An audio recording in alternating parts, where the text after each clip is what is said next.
had knocked out more women than Bill Cosby. Some say that, and a cringeworthy skit involving Alex Rodriguez went a little too far for the audience's comfort. Karen Chase, ABC News. Local news is brought to you by Fred Holmes Tree Service. FredHolmesTreeService.com, 427-4489.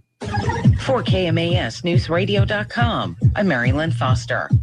Reduced congestion, new sidewalks, and a wider highway are coming to State Route 3 in Belfair. Washington State Department of Transportation crews started construction last week to extend the center turn lane on a 1.7-mile segment between Ridgepoint Boulevard and Sweetwater Creek. WisDOT project engineer Michael Britton says they're creating wider shoulders and adding about a mile of sidewalks. Construction work will help increase mobility and reduce the potential for collisions for people traveling through the Belfair corridor. Crews will also construct retention ponds to help filter stormwater, improving water quality. During construction, drivers may encounter shoulder closures, traffic shifts, weeknight lane closures, flagging, and delays between 8 p.m. and 6 a.m. On November 3rd, Shelton voters will be asked to increase the sales tax from 8.6% to 8.8% to fund street and transportation improvements. The state legislature recently created a new law allowing local governments to create a transportation benefit district that enables money to be raised through sales taxes. By law, the money must be used to maintain the city's transportation system. City of Shelton Public Works Director Greg Clark shared information on the city's proposal with KMAS. Find the Shelton Sales and Use Tax Proposition fact sheet on our website, KMAS.com. Among the facts you'll find is that a sales tax increase of 0.2% would provide an estimated $400,000 annually for street, sidewalk, and other transportation needs, including maintenance. Legislation intended to provide more funding for schools across Washington now has Governor Jay Inslee's signature. The bills signed into law include measures giving teachers cost of living raises, providing for all-day kindergarten, and class size reductions in grades K through 3. Inslee also signed a bill to suspend I-1351, which delays reducing class sizes in all public school grades. The cost of Washington state lawmakers' 3 overtime sessions are adding up. Lawmakers' per diem and expense costs for 176 days could top $500,000. Lawmakers are allowed $120 per day to help pay for expenses such as food and lodging while the legislature is in session. Administrators in the House and Senate say they'll be able to absorb the cost of this year's special sessions with their existing budgets. Autumn Veach, the 16-year-old Bellingham girl who survived the crash of a small plane in Okanogan County, is back home. Veach suffered minor injuries and dehydration after the crash last Saturday. Her step-grandparents didn't survive the crash. Crews have located the wreckage but haven't made it to the crash site. For 1030 KMAS, FM 104.1, and in Thurston County on 92.9, I'm Mary Lynn Foster.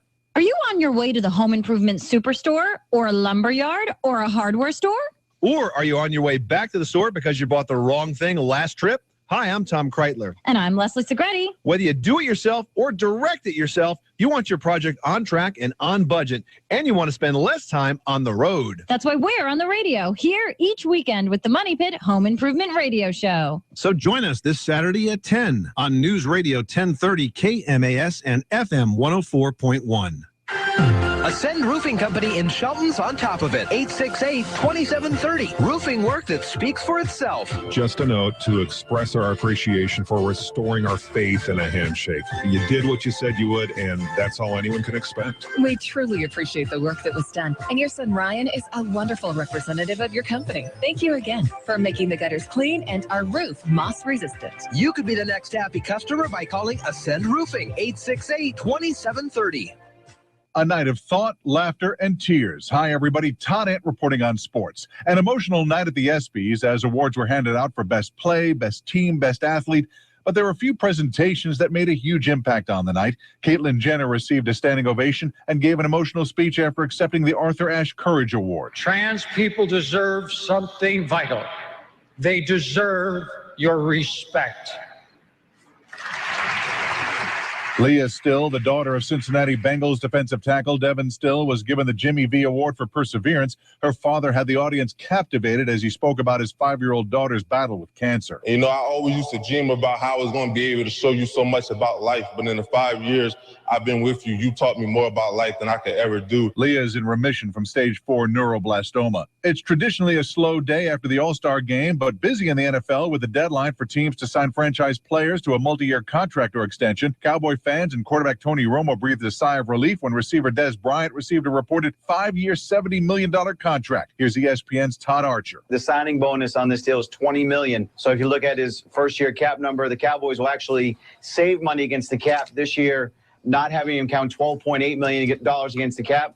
That frees up some space for maybe the Cowboys now turn their attention to defensive tackle Tyrone Crawford. Demaryius Thomas signed a 5-year, $70 million deal, the richest contract in Broncos history. Defensive end Jason Pierre-Paul, still recovering after losing a finger from a fireworks accident, did not get a new long-term contract deal from the New York Giants before the deadline. ESPN NFL insider Dan Graziano. They just don't have enough information yet on what kind of player he's going to be, when he's going to be able to play, what kind of year they can expect him to have. So obviously, once that happened, it took all possibility of this off the table. And the Kansas City Chiefs made Justin Houston the highest paid linebacker in NFL history, giving him a 6-year, $101 million package. Todd Ent, ABC Sports.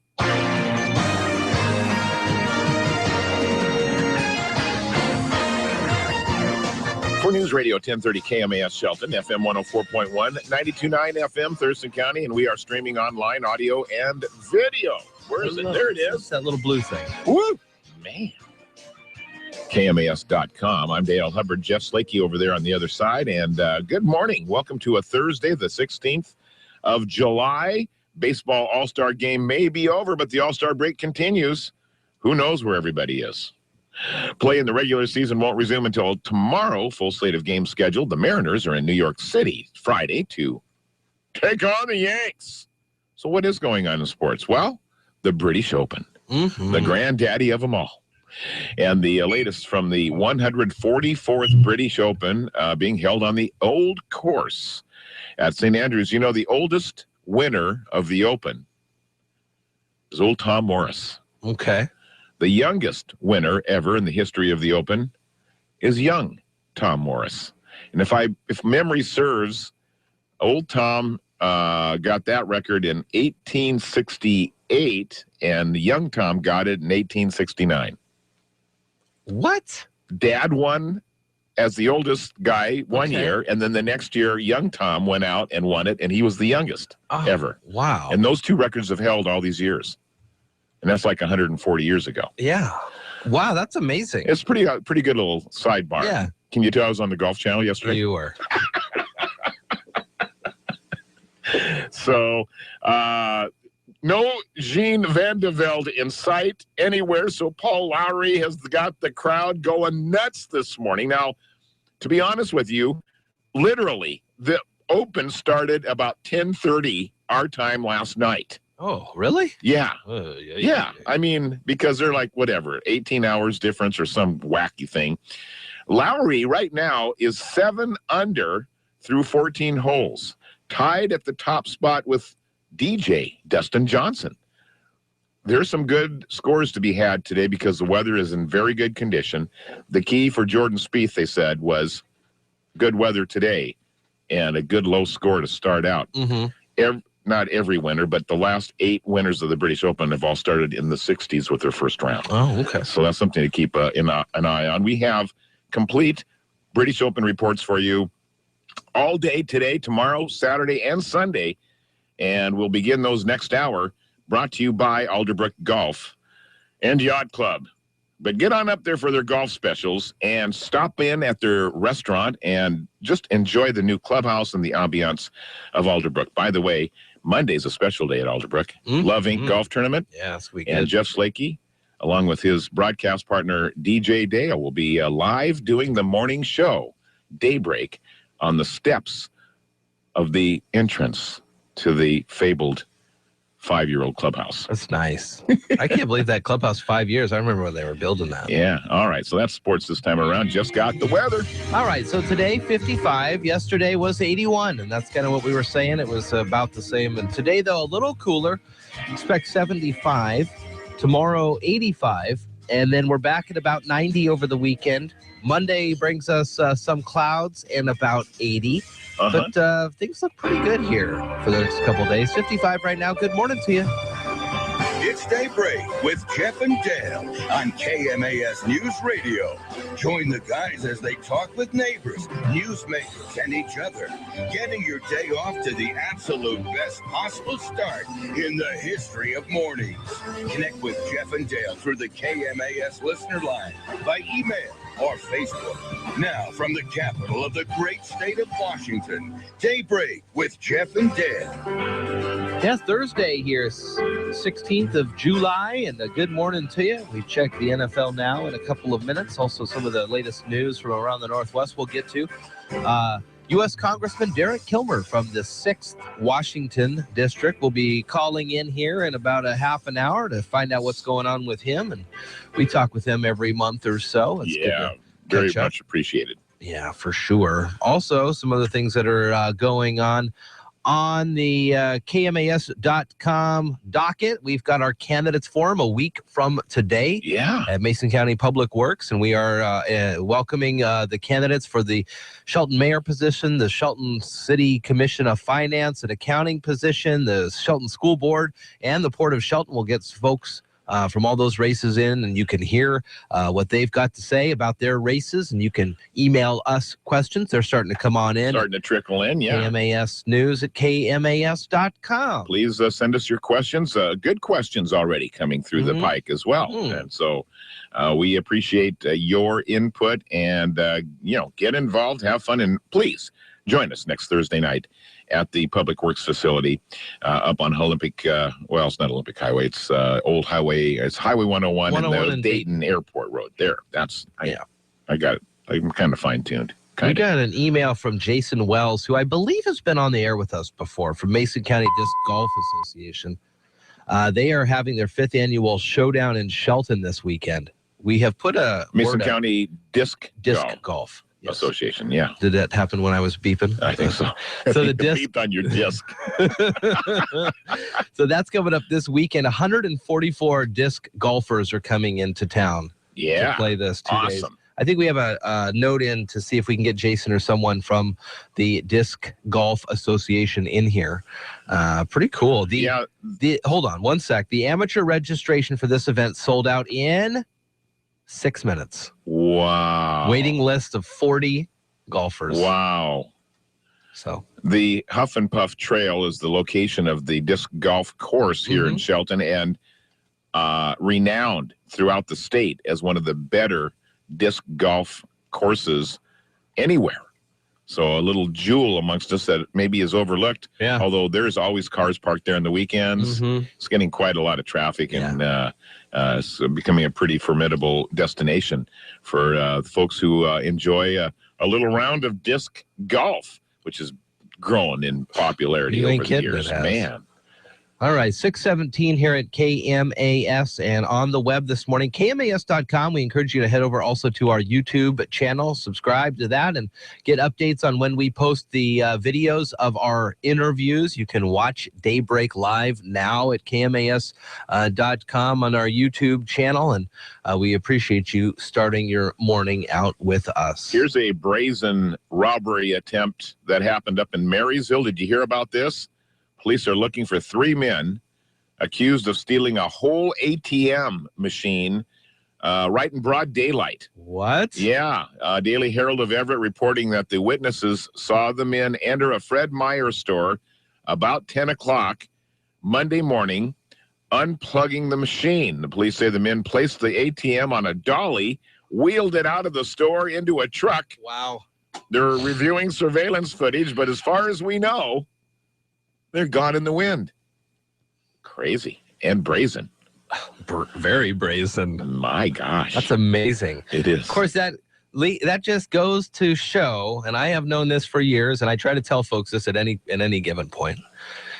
if you do something confidently, people won't even ask you. The odds of people wondering, they won't even ask any question. Listen, last summer, 2 summers ago, I locked my car keys in my car in Puyallup at the fair. Oh, man. Stephanie was pregnant. I remember that. Oh, my gosh, what a mess. And so, fortunately for me, I had left the sunroof tilted open. So there was a smidge of opening. Okay. And I spent an hour trying to get into this car. Other folks, as you can imagine, probably would have been maybe talked to a little. What are you doing over there? Yeah. I got one comment. Trying to break into that car? I had to pick a better one. And oh, funny you, and whatever. But I'm sitting here with sticks trying to unlock the door. And nobody said anything. One person. Yeah. Isn't that crazy? Confidence is key. The best way to be confident in yourself is to your chin be parallel with the ground. The under part of your chin parallel with the ground. You just have a better air of confidence. Unless you're talking to somebody taller than you, then you have your chin. Oh, then you got to raise it up a little. But I'm just kind of walking in general. Oh, yeah. Very good. Boy, what a brazen. Well, they're in the wind, as I say. Well, what do you do with it, though? Well, then you take just it to there somebody's and garage try to hack into it? Try to break into it. Get the cash. Boy, it's funny if it was just emptied earlier than that. It's just plugged in. That's the only security. Yeah, there it is. Or anything. You're listening to Daybreak with Jeff and Dale on KMAS News Radio. I'm Kyle McGovern with NFL Network Now on the Westwood One Radio Network.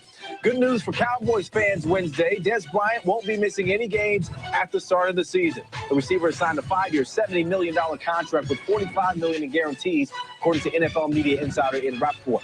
Bryant not the only receiver getting rewarded before Wednesday's deadline. Demaryius Thomas inking a 5-year deal with the Broncos. Rappaport reporting that the deal was worth $70 million, $43.5 million in total guarantees. Meanwhile, on the other side of the ball, Chiefs linebacker Justin Houston signing a 6-year, $101 million contract with $52.5 million in guarantees. That according to NFL Media's Rand Getlin and NFL Network's Albert Breer. And let's not forget about Stephen Gostkowski of the Patriots. He became the highest paid kicker in the NFL, inking a 4-year, $17.2 million contract with the Patriots on Wednesday. This has been NFL Network Now on the Westwood One Radio Network. Do you want to learn how to steal customer credit card information from major retailers so you can buy anything you want? Well, we can't help you with that. But among the many IT problems we solve, Barracuda's award-winning firewalls prevent hackers from taking your valuable data to the bank. Reclaim your network, like 150,000 other businesses have. To learn more about protecting customer data and your reputation, visit barracuda.com/firewalls. If you can't recall your own cell phone number, but know the braking distance of a half-ton pickup traveling downhill at 57 miles per hour, then CarQuest Auto Parts is for you. That's because CarQuest Auto Parts is for those who really know and care about their car. Right now, get a half-inch drive click-style torque wrench, a $34.99 value for just $10 with the purchase of CarQuest Platinum brake pads and 2 rotors. CarQuest is serious auto parts. See participating stores for details. Alderbrook Properties present Golf Balls from Heaven. It's all part of the 5th annual Love Inc. Golf Tournament Ball Drop and Auction, Monday, July 20th at Alderbrook Golf Course. For a $10 donation, you'll have a golf ball dropped on the 18th hole from a helicopter donated by Olympic Air. 10 cash prizes will be awarded for the balls closest to the pin. A hole-in-one will pay out $2,000. Proceeds go to Benefit Love Inc., mobilizing local churches to assist people in need. Last year, over 20 area churches helped out over 2,000 people. Call Love Inc. today. They'll arrange to pick up your donation. 360-462-LOVE. 462-5683. Donations are tax deductible. Call for a ball today. 462-LOVE. And come on out for the big drop on Monday, July 20th. Golf balls from heaven. The City of Lacey Parks and Recreation presents Lacey in Tune, summer concerts in the park. Enjoy local bands as well as regional acts. Tuesday evenings offer children's entertainers. Wednesdays at noon and Saturdays at 7, enjoy a great mix of high-energy music at Huntermer Park in Woodland Square. For more information on each week's musical lineup, visit the City of Lacey online. Lacey Parks and Recreation. Summer safety for our children cannot be emphasized enough, and Oakland Bay Pediatrics wants everyone to have a safe, enjoyable summer. Safe handling of fireworks and campfires not only saves lives, but saves personal injuries. Parents, please supervise your children and make sure young bike riders are wearing helmets and know the rules of the road. Older kids need to be aware of the dangers too, and practice summer safety when out of doors, on the roads, and in the water. Summer safety saves lives and injuries. Oakland Bay Pediatrics wants to keep your child safe and healthy. Oakland Bay Pediatrics is part of Mason General Hospital and family of clinics. Equal opportunity provider, translation services provided. Mason General and family of clinics. Take KMAS wherever you go with our new free KMAS mobile app. It's a free download from either your Apple or Android device. Check out the latest news, connect with KMAS, and even listen wherever you have a signal. Search KMAS in your app store and download our free KMAS app today. Good morning. I'm General Stan Fleming, and you're listening to Jeff and Dale on KMAS News Radio. All right, good morning to you. It is Daybreak here, KMAS 55 out there right now, and expect about 75 to be the high today. All right, we have kind of an unusual, you mentioned these two planes that crashed. We've talked about Autumn, the young lady, 16-year-old, who survived the plane crash with her step-grandparents. Autumn Veach. Veach is her last name. Her grandparents did not survive, but the wreckage has been spotted and the bodies have been recovered.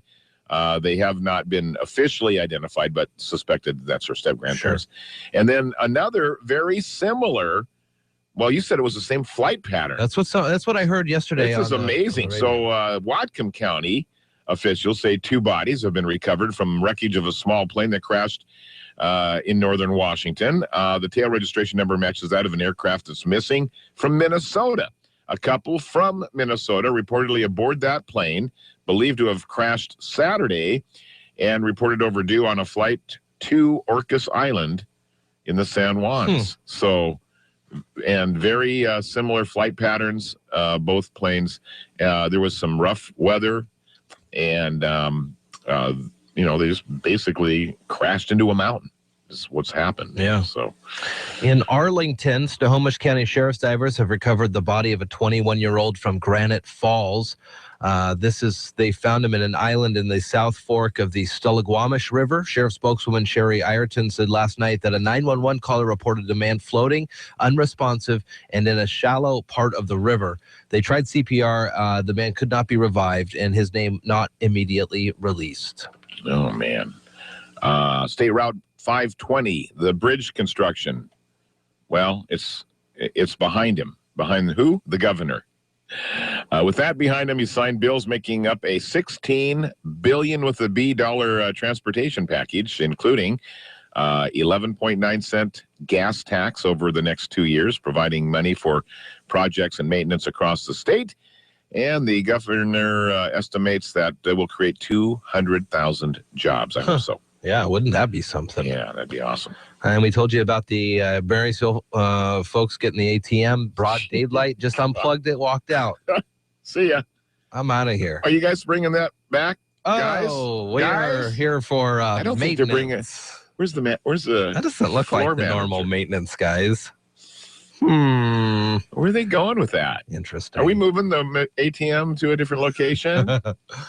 Yeah, back in my truck. Yeah, that's where we're doing. State Patrol says a woman struck and killed by a vehicle when she tried to cross I-90 in Issaquah during the morning commute yesterday. Yikes. Catherine Jones of Duval apparently witnessed a crash crash in the left shoulder of the westbound lanes of I-90. He says he pulled her semi-truck over to the right shoulder and was trying to cross the freeway when she was struck. She was a truck driver. She tried to pull over her truck and then cross the freeway to help somebody else and got hit by a vehicle. How many lanes do you think that is? That's a lot of lanes. Yeah, yeah. 628 now, KMAS.com. Yesterday was Amazon Prime Day, and what a mess that was. So what was it supposed to be? It was supposed to be, so it's their 20th anniversary this weekend. And so they figured, hey, we're going to have a special day for you Amazon Prime members. And that means you pay $100 a year and you get access to free 2-day shipping.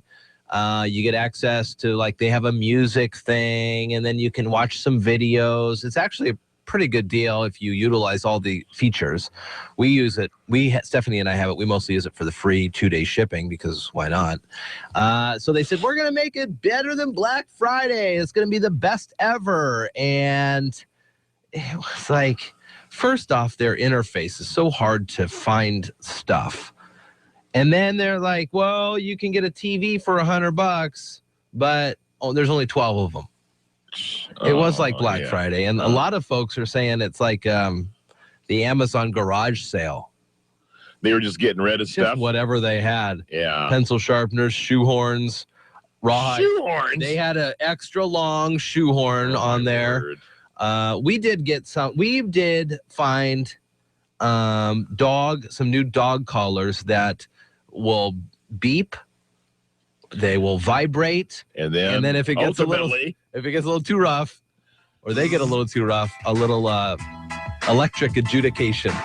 And so we're hopeful. Old Sparky, I'm going to get old Sparky if you guys don't behave. So hopefully we can get the dogs. But that was pretty much the only. There's a lot of cases for phones, but it seemed like it was a chuck though. You're listening to Daybreak with Jeff and Dale on KMAS News Radio. Local news is brought to you by Shelton Health and Rehabilitation Center. Find them online at sheltonhealthandrehab.com. For KMASnewsradio.com, I'm Mary Lynn Foster. Reduced congestion, new sidewalks, and a wider highway are coming to State Route 3 in Belfair. Washington State Department of Transportation crews started construction last week to extend the center turn lane on a 1.7-mile segment between Ridgepoint Boulevard and Sweetwater Creek. WisDOT project engineer Michael Britton says they're creating wider shoulders and adding about a mile of sidewalks. The construction work will help increase mobility and reduce the potential for collisions for people traveling through the Belfair corridor. Crews will also construct retention ponds to help filter stormwater, improving water quality. During construction, drivers may encounter shoulder closures, traffic shifts, weeknight lane closures, flagging, and delays between 8 p.m. and 6 a.m. On November 3rd, Shelton voters will be asked to increase the sales tax from 8.6% to 8.8% to fund street and transportation improvements. The state legislature recently created a new law allowing local governments to create a transportation benefit district that enables money to be raised through sales taxes. By law, the money must be used to maintain the city's transportation system. City of Shelton Public Works Director Greg Clark shared information on the city's proposal with KMAS. Find the Shelton Sales and Use Tax Proposition fact sheet on our website, KMAS.com. Among the facts you'll find is that a sales tax increase of 0.2% would provide an estimated $400,000 annually for street, sidewalk, and other transportation needs, including maintenance. Legislation intended to provide more funding for schools across Washington now has Governor Jay Inslee's signature. The bills signed into law include measures giving teachers cost of living raises, providing for all-day kindergarten, and class size reductions in grades K through 3. Inslee also signed a bill to suspend I-1351, which delays reducing class sizes in all public school grades. The cost of Washington state lawmakers' 3 overtime sessions are adding up. Lawmakers' per diem and expense costs for 176 days could top $500,000. Lawmakers are allowed $120 per day to help pay for expenses such as food and lodging while the legislature is in session. Administrators in the House and Senate say they'll be able to absorb the cost of this year's special sessions with their existing budgets. Autumn Veach, the 16-year-old Bellingham girl who survived the crash of a small plane in Okanogan County, is back home. Veach suffered minor injuries and dehydration after the crash last Saturday. Her step-grandparents didn't survive the crash. Crews have located the wreckage. For 1030 KMAS, FM 104.1, and in Thurston County on 92.9, I'm Mary Lynn Foster. Hi, Tracy Leckenby here. For 60 years, the family at Cut Rate Auto Parts has been doing business with the families of the Puget Sound. We were saddened to learn of the closing of the Simpson Timber Mill in Shelton. Cut Rate Auto Parts of Shelton will take 10% off at our Shelton store for Simpson Mill employees until they are back to work or the mill reopens. Come see us for full details at Cut Rate Auto Parts of Shelton. Cut Rate Auto Parts, we've got your part, we've got your back. Thank you. Cut Rate Auto Parts, we got your part. Take KMAS wherever you go with our new free KMAS mobile app. It's a free download from either your Apple or Android device. Check out the latest news, connect with KMAS, and even listen wherever you have a signal. Search KMAS in your app store and download our free KMAS app today. Subscribe to our YouTube channel and watch Daybreak live. Follow the link on KMAS.com or search KMAS Radio on YouTube.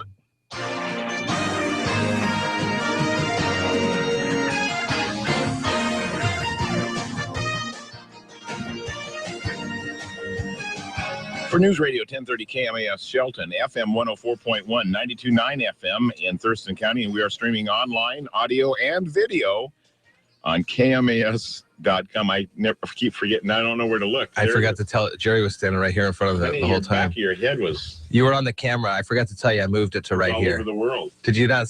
I forgot to tell you that. Oh, so you got your cord? No, yeah. This is not the cord yet. We're tethered. Cord will be here on Monday.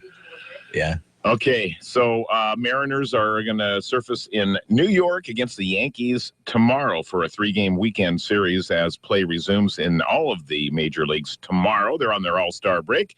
But what's going on this week to fill in the gap? Why, the Open, just called the Open. It's referring to the British Open, 144th British Open. You know, they've been playing golf at St. Andrews since the 1400s, Jeff. Proof that they have had golf there since the 1400s. It's amazing. It is amazing, isn't it? So that's that's 1400s? 1400s. Yeah. So 600-700 years ago. Wow. Yeah. How about that? Okay, I think, but people were still slicing. Oh, yeah. And hooking. Well, I mean, it took then, what, 600-700 years for those golf balls that you got the other day. Yeah. Exactly. You know, my special. What's it called? Special edition golf, the Polara golf balls. That's that right. Cannot be sliced.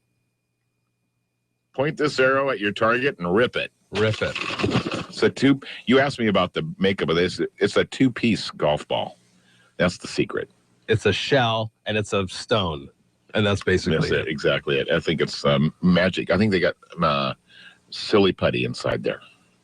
Remember how that used to bounce? Yeah. I think it's silly putty. Interesting. All right. Listen to this. Here's a name that we're all familiar with, Retief Goosen. The Goose. You know, he's got 2 U.S. Open titles, but it's been a while since he's been in contention at a major. He's 46 now. The South African got in under 60.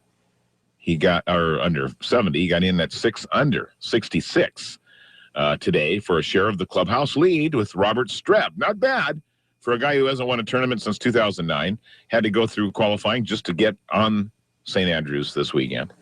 It's Goosen's first British Open appearance since 2012. He finished 64th, then bounced back from what he called a silly bogey at the third hole to match his lowest score ever in the championship. When asked if his 2 major titles would help him this week, Goosen noted that it's been a long while since he triumphed at Southern Hills in 2001 and Shinnecock Hills in 2004. He also knows there's a long way to go this week at St. Andrews, but the opening round does give him reason to be hopeful, and maybe something good is coming, said Goosen. So the people they're all jockeying. This is a very important opening round. A lot of people are looking forward to this. Tiger's thrilled to be there and ever optimistic, and we will have a report from St. Andrews, Scotland, coming up in about an hour. South Sound forecast for today.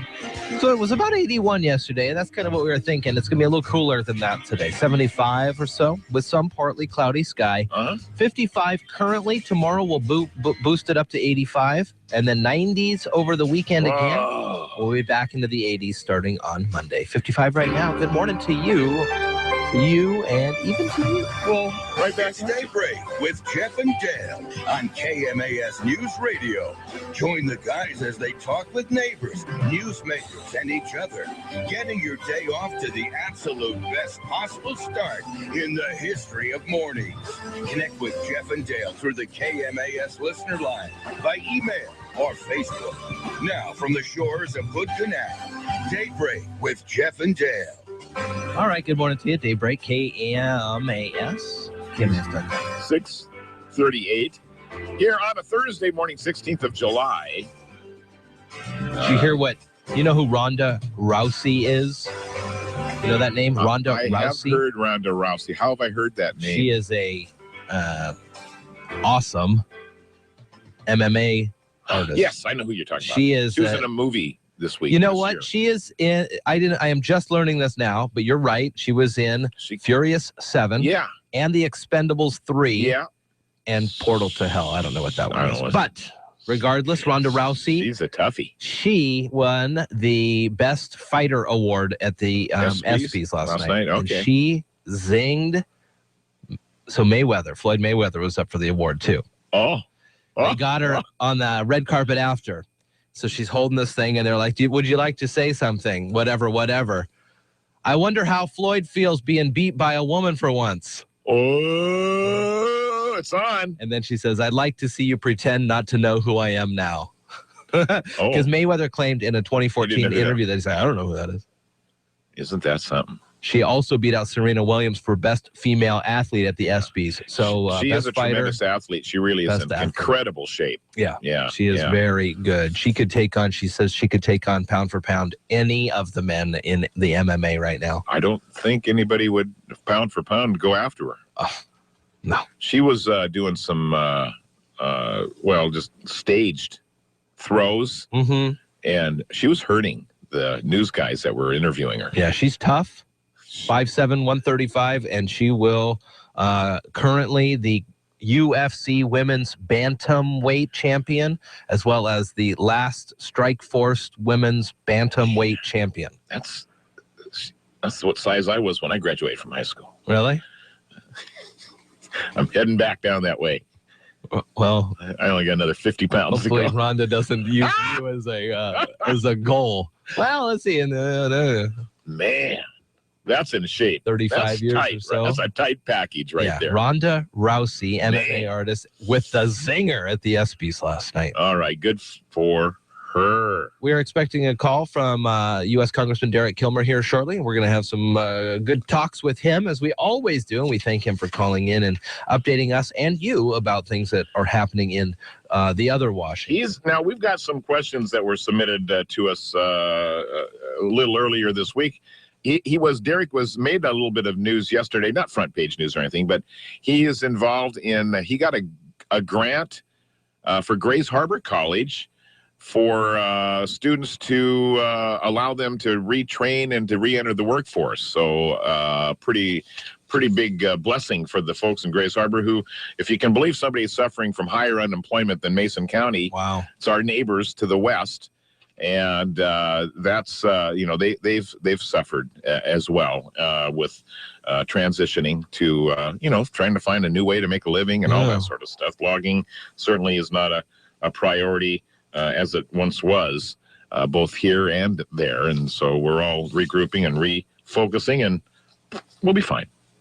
Just takes a little time. Yeah, 6:43 here at KMAS. Another thing going on today, if you have the day off or have some free time, you can head up to the Shelton Mini Dome for the Bite of Shelton, which is going on there. The Chamber of Commerce has got the big event. So there's lots of organizations up there. You can go up there, say hi, and I think we're going to go up there, walk around a little bit if we've got some time. Sure. Other stuff going on, but whatever. Anywho, 6:43 here at KMAS, KMAS.com.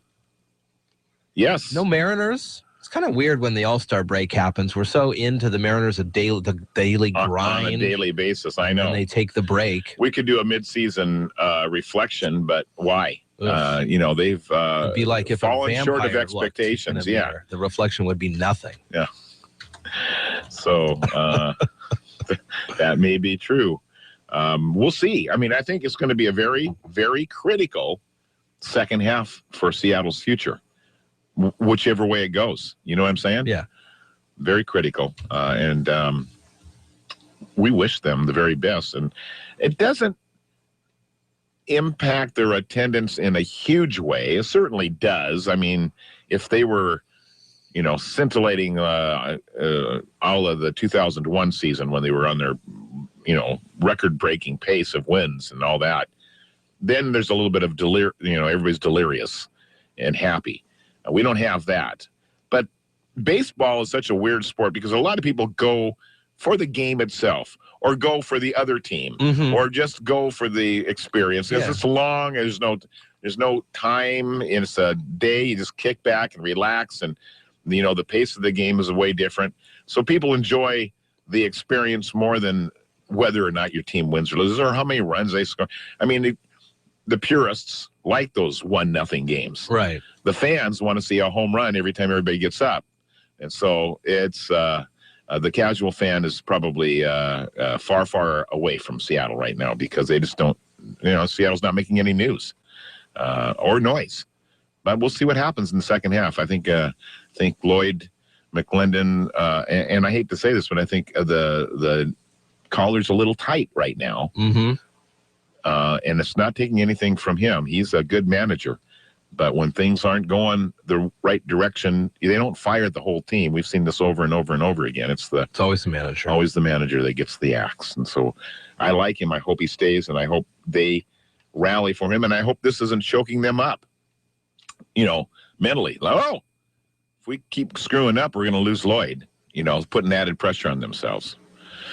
But we'll find out. We'll see what happens starting this weekend against the Yankees. That'd be a great series sweep if we could pull that one off. Yeah, sure would. After that, they'll be heading to Detroit and then back in town for Toronto and Arizona. So the Diamondbacks. A little interleague play going on there, Yeah. it sounds like. All right, 6:45. We'll take a break here at KMAS. Come back, see what else is going on around the Northwest here, and have some more. Check the history of the day and the birthdays as well. We got things. They're opening a new Disneyland. Do you know where? No. Shanghai. Disneyland turns 60. Disneyland. It's the third one in Asia, and it looks pretty huge. You're listening to Daybreak with Jeff and Dale on KMAS News Radio. This is Brian with the LaFlame Group at Eagle Home Mortgage, and we're here to present your real estate resource Mondays at 8:10 on Daybreak. Mortgage and real estate information you need to know before you make a decision to buy, sell, or invest. Real Estate Resource with Brian LaFlame from Eagle Home Mortgage. Mondays at 8:10 on Daybreak with Jeff and Dale. Learn how to make sense of the local home buying process. Join me on Mondays as I talk with local professionals who help you every step of the way in your home purchasing process. Habitat for Humanity of Mason County invites you to shop their local retail stores in Belfair and in Shelton. At Habitat for Humanity stores, you'll find amazing bargains on discounted home improvement supplies, gently used furniture, and so much more. And when you shop Habitat for Humanity, your dollars are put to work helping to improve, build, and maintain affordable housing right here in Mason County. Habitat for Humanity. Let's build a strong community together.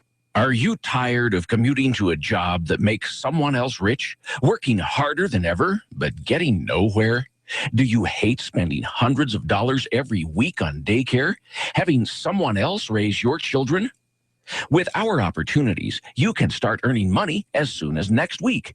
You get to be the boss, work from home, and live a happier life. At Be the Boss Network, you'll find hundreds of work-from-home opportunities that you can literally start today and be earning money as soon as next week. Go to freedom31.com and start earning money as soon as next week. You get to be the boss. Get out of the rat race. Work from home. Go to freedom31.com right now and change your life today. That's freedom31.com. Go to freedom31.com and start earning money as soon as next week. You be the boss. Go to freedom31.com.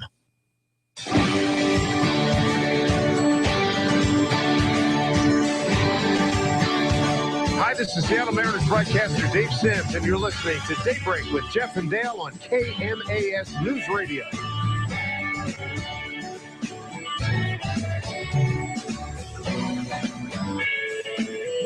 All right, good morning to you. 6:48 here at KMAS, and on the line, let's say good morning. What?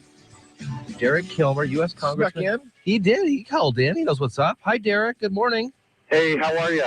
Doing well. It's good morning, Derek. Daybreak here at KMAS, and thanks for calling in, of course, as always. And we have some news to share about. First off, let's start with the fun first. You had a Facebook cover photo contest. What is that? Yeah, what is that? So each year that I've been in office, on our Facebook page, we have a little contest with, and we invite folks from all over the district to send in photos of just how glorious our region is. And, and we got some really terrific shots from all over the place. And the winner this year was a guy named Roger Mosley out of Joyce. And folks should hop on our page. And, if any of your listeners don't currently follow us on Facebook, I really encourage them to do so. I try to, in addition to the, every 2-week email newsletters that I put out, we try to give more frequent updates on Facebook of kind of the good, the bad, and the ugly of what's going on in our nation's capital. But so if you follow us on Facebook, it gives you a chance to hear that, but it also lets you see Roger's really stupendous shot of Port Angeles, which was the winner of this year's contest. This is a beautiful. Now, is this the photo I'm looking at on your page right now, where it's on the top of the stairs, looking out on the wall? Oh my gosh, what a beautiful photo! Yeah, it's really nice. We the final 5 or 6 were really hard to choose from because they were all really, really beautiful. I have the luxury of representing, I think, the most beautiful district in the country. Yeah, we'll agree with you on that. Yeah, for sure. Derek, the next topic to get to here this morning would be the long-term solution to Highway Trust Fund funding. Let's explore that a little bit. And what is, in your mind, a long-term solution for this thing? Well, this is one of those examples of Congress,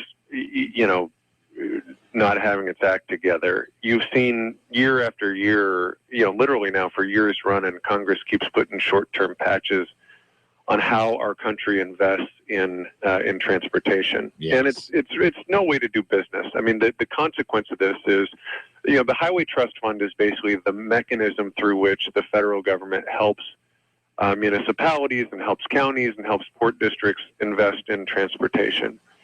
But rather than providing kind of a long-term roadmap for those investments, what you've seen is investments as short as 2 months. I mean, the last time Congress voted on this, it was 2 months of funding. And then, I'd hear from local officials all throughout the district I represent saying, so we're in the middle of a project. Is the money going to be here 2 months from now? And my response is, well, I sure hope so. But unfortunately, the way Congress keeps dealing with this, there is no long-term answer. I met with a group of general contractors in Tacoma a couple months back, and they're heading into construction season saying, we have no idea whether construction is going to be happening or not. And so, yet again, this week you saw another short-term deal, a 6-month deal.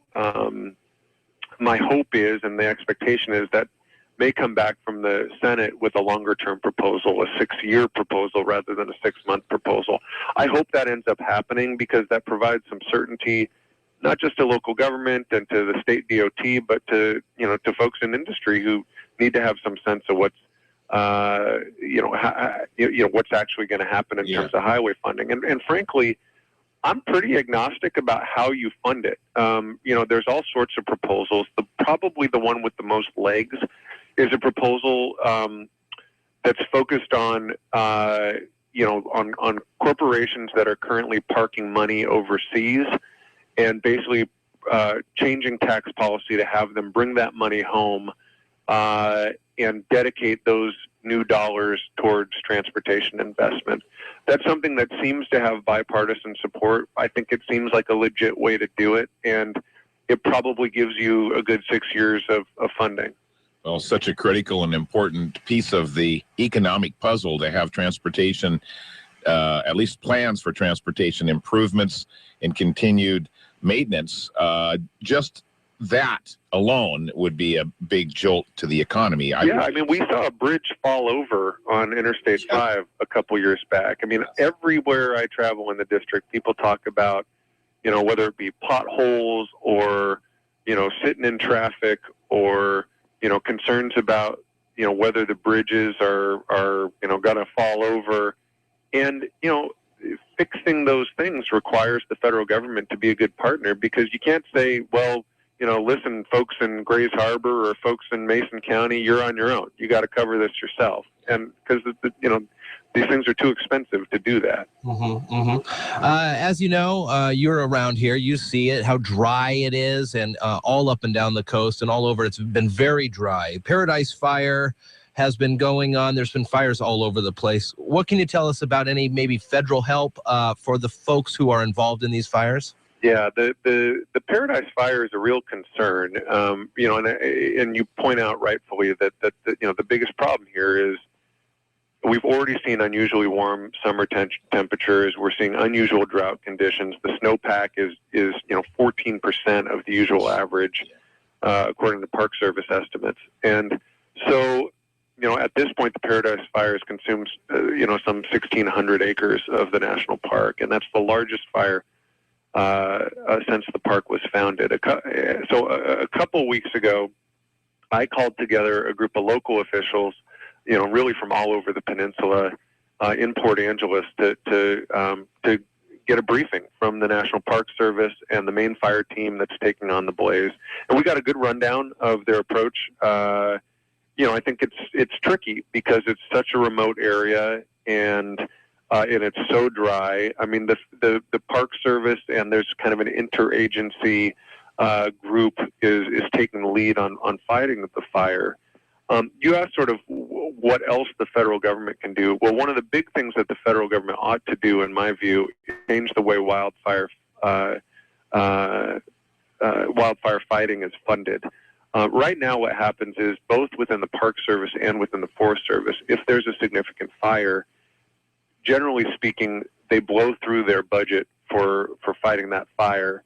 And then what they have to do is borrow it from other accounts. And so what that means for the Park Service, for example, is as they head into their centennial year, they're going to have to be borrowing from accounts that are focused on, helping visitors and, enhancing the visitor experience and trying to bring folks into this region, to visit our parks. And that's cannibalizing the primary mission of the parks. We see the same thing happen under the Forest Service, and I'm a sponsor of a bill called the Wildfire Disaster Funding Act, which says, let's treat these disasters like every other disaster. When there's a hurricane or a flood, you don't cannibalize the budget of the Forest Service to handle it. There's separate disaster funding. And my hope is that we see a proposal like that move forward. Big news here a few days ago, a week or so ago, all the millions of Americans whose personal records were compromised, the hacking attacks. A little comment, sir, before we turn you loose here, about those. Well, it's really terrible. The largest employer in the district I represent is the federal government. I mean, between the Puget Sound Naval Shipyard and the park. And so when you have a data breach in which the personal information of more than 21 million Americans was stolen, that's a huge problem. And that's on top of another 4 million records that were taken from a previous breach. And this is sensitive stuff. This is everything from Social Security numbers to, residency and educational history. And, a lot of these jobs require very thorough background checks. To make it worse, it was, we saw an announcement that every sailor, Marine, and Navy Department civilian who completed one of the SF-86 security questionnaires from the year 2000 up to now may have had their personal information compromised. It's completely unacceptable. I mean, the fact that outside hackers can so easily blow holes in America's cyber defenses and snatch sensitive information of our federal workers and of those that they're close to is completely unacceptable. And so, there's a few things in my view that have to happen here. One, our country's got to get more serious about these cybersecurity threats and, do a better job of making sure that secure files stay secure.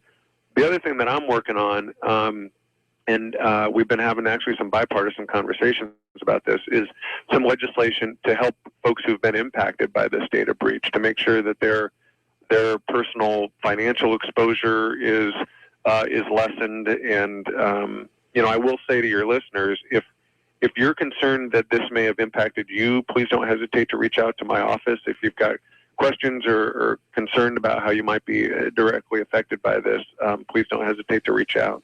All right. Thank you very much, dude. Derek. I almost called you Diedrich. Sorry. That's all right. You can call me whatever you want. I read my own email. I get called a lot of good stuff. I imagine you do. All right. Very good. Well, listen, we're going to turn you loose here, Derek. We got to make way for news, but we want to. All right, you guys. Thanks again. Yeah, thank you very much. We'll talk to you soon. Bye-bye. All right. Bye-bye. Our 6th Congressional District Representative, Derek Kilmer. There you go. From Port Angeles, and we always appreciate those calls. About every month, he gives us a ring and catches us up to date. We are bumping up against it. It's just about news time and the old Farmer's Almanac, right? We'll skip the Farmer's Almanac right now, but it is just about 7 o'clock. Yeah, we'll have ABC News in a few minutes, and then Mary Lynn Foster coming up just after that. We start the day in the 50s, and we're going to be at about 75 today. Perfect. We'll have a full forecast for you coming up in just a couple of minutes. Daybreak with Jeff and Dale, live and local, weekdays from 6 to 9 on 1030 KMAS Shelton, FM 104.1, and now in Thurston County on 92.9. Here's the latest from ABC News. I'm Karen Sheikh. The FAA is investigating the laser targeting of 11 commercial flights on approach to Newark Liberty Airport in what's become a terrifying trend. More from ABC's Aaron Katersky. We got the laser right at the same time as the other guy. It started about 9 p.m. And the laser was 18.4. Over the next hour and a half, the FAA says lasers illuminated 11 commercial flights over Newark Airport. Green laser illumination event west side of the aircraft reported in your area. Before last night, Newark had reported 28 lasers aimed at aircraft in the past year, a practice that could temporarily blind a pilot during the most dangerous phases of flight. Got a laser shot about 8 o'clock. The FBI started a task force to try and stop it, but it has become a national epidemic. Aaron Katersky, ABC News, New York. More positive noise from the job market. 15,000 fewer people applied for unemployment benefits last week, suggesting employers remain confident enough in the economy to hold on to staffers.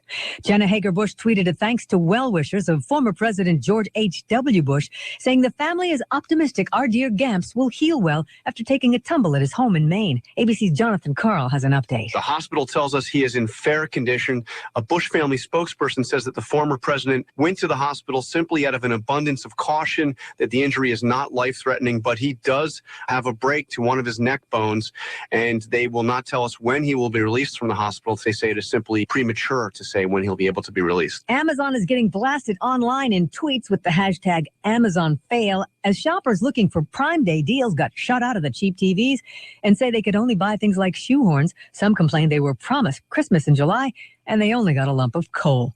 A California teen who spent 2 weeks in a coma after an infection says she heard everything people around her said. She also says she dreamt of Alaska a lot and later found out it was because she was packed in ice. Doctors say it's a good reminder to watch what you say in front of a coma victim. This is ABC News. Gorgeous! Oh, you are the most beautiful bride I've ever photographed. Oh! Yes! I am witnessing a fairy tale unfold. Oh, I don't want this day to end. Okay, work the veil. Okay, now sniff the bouquet. Oh, okay. Join my rewards program? Wait, what? Well, for your next wedding. How about a rewards program you'll actually use every day? Introducing Plenty. Earn points at lots of places, including AT&T, Exxon, Macy's, Mobile, Nationwide, Rite Aid, and Direct Energy. There's Plenty together. Learn more at plentywithanI.com. Terms and conditions apply. I'm Jay Farner with some great news on how you could save an average of $3,000 per year on your mortgage. Call Quicken Loans now at 800-QUICKEN to see if you qualify for the government's Home Affordable Refinance Program, or HARP. The HARP guidelines have changed. There's less paperwork and often no appraisal required. Call 800-QUICKEN. That's 800-QUICKEN, or visit QuickenLoans.com. Important terms and conditions apply. Call for cost information. Equal housing lender. License law 50 states. NMLS number 3030.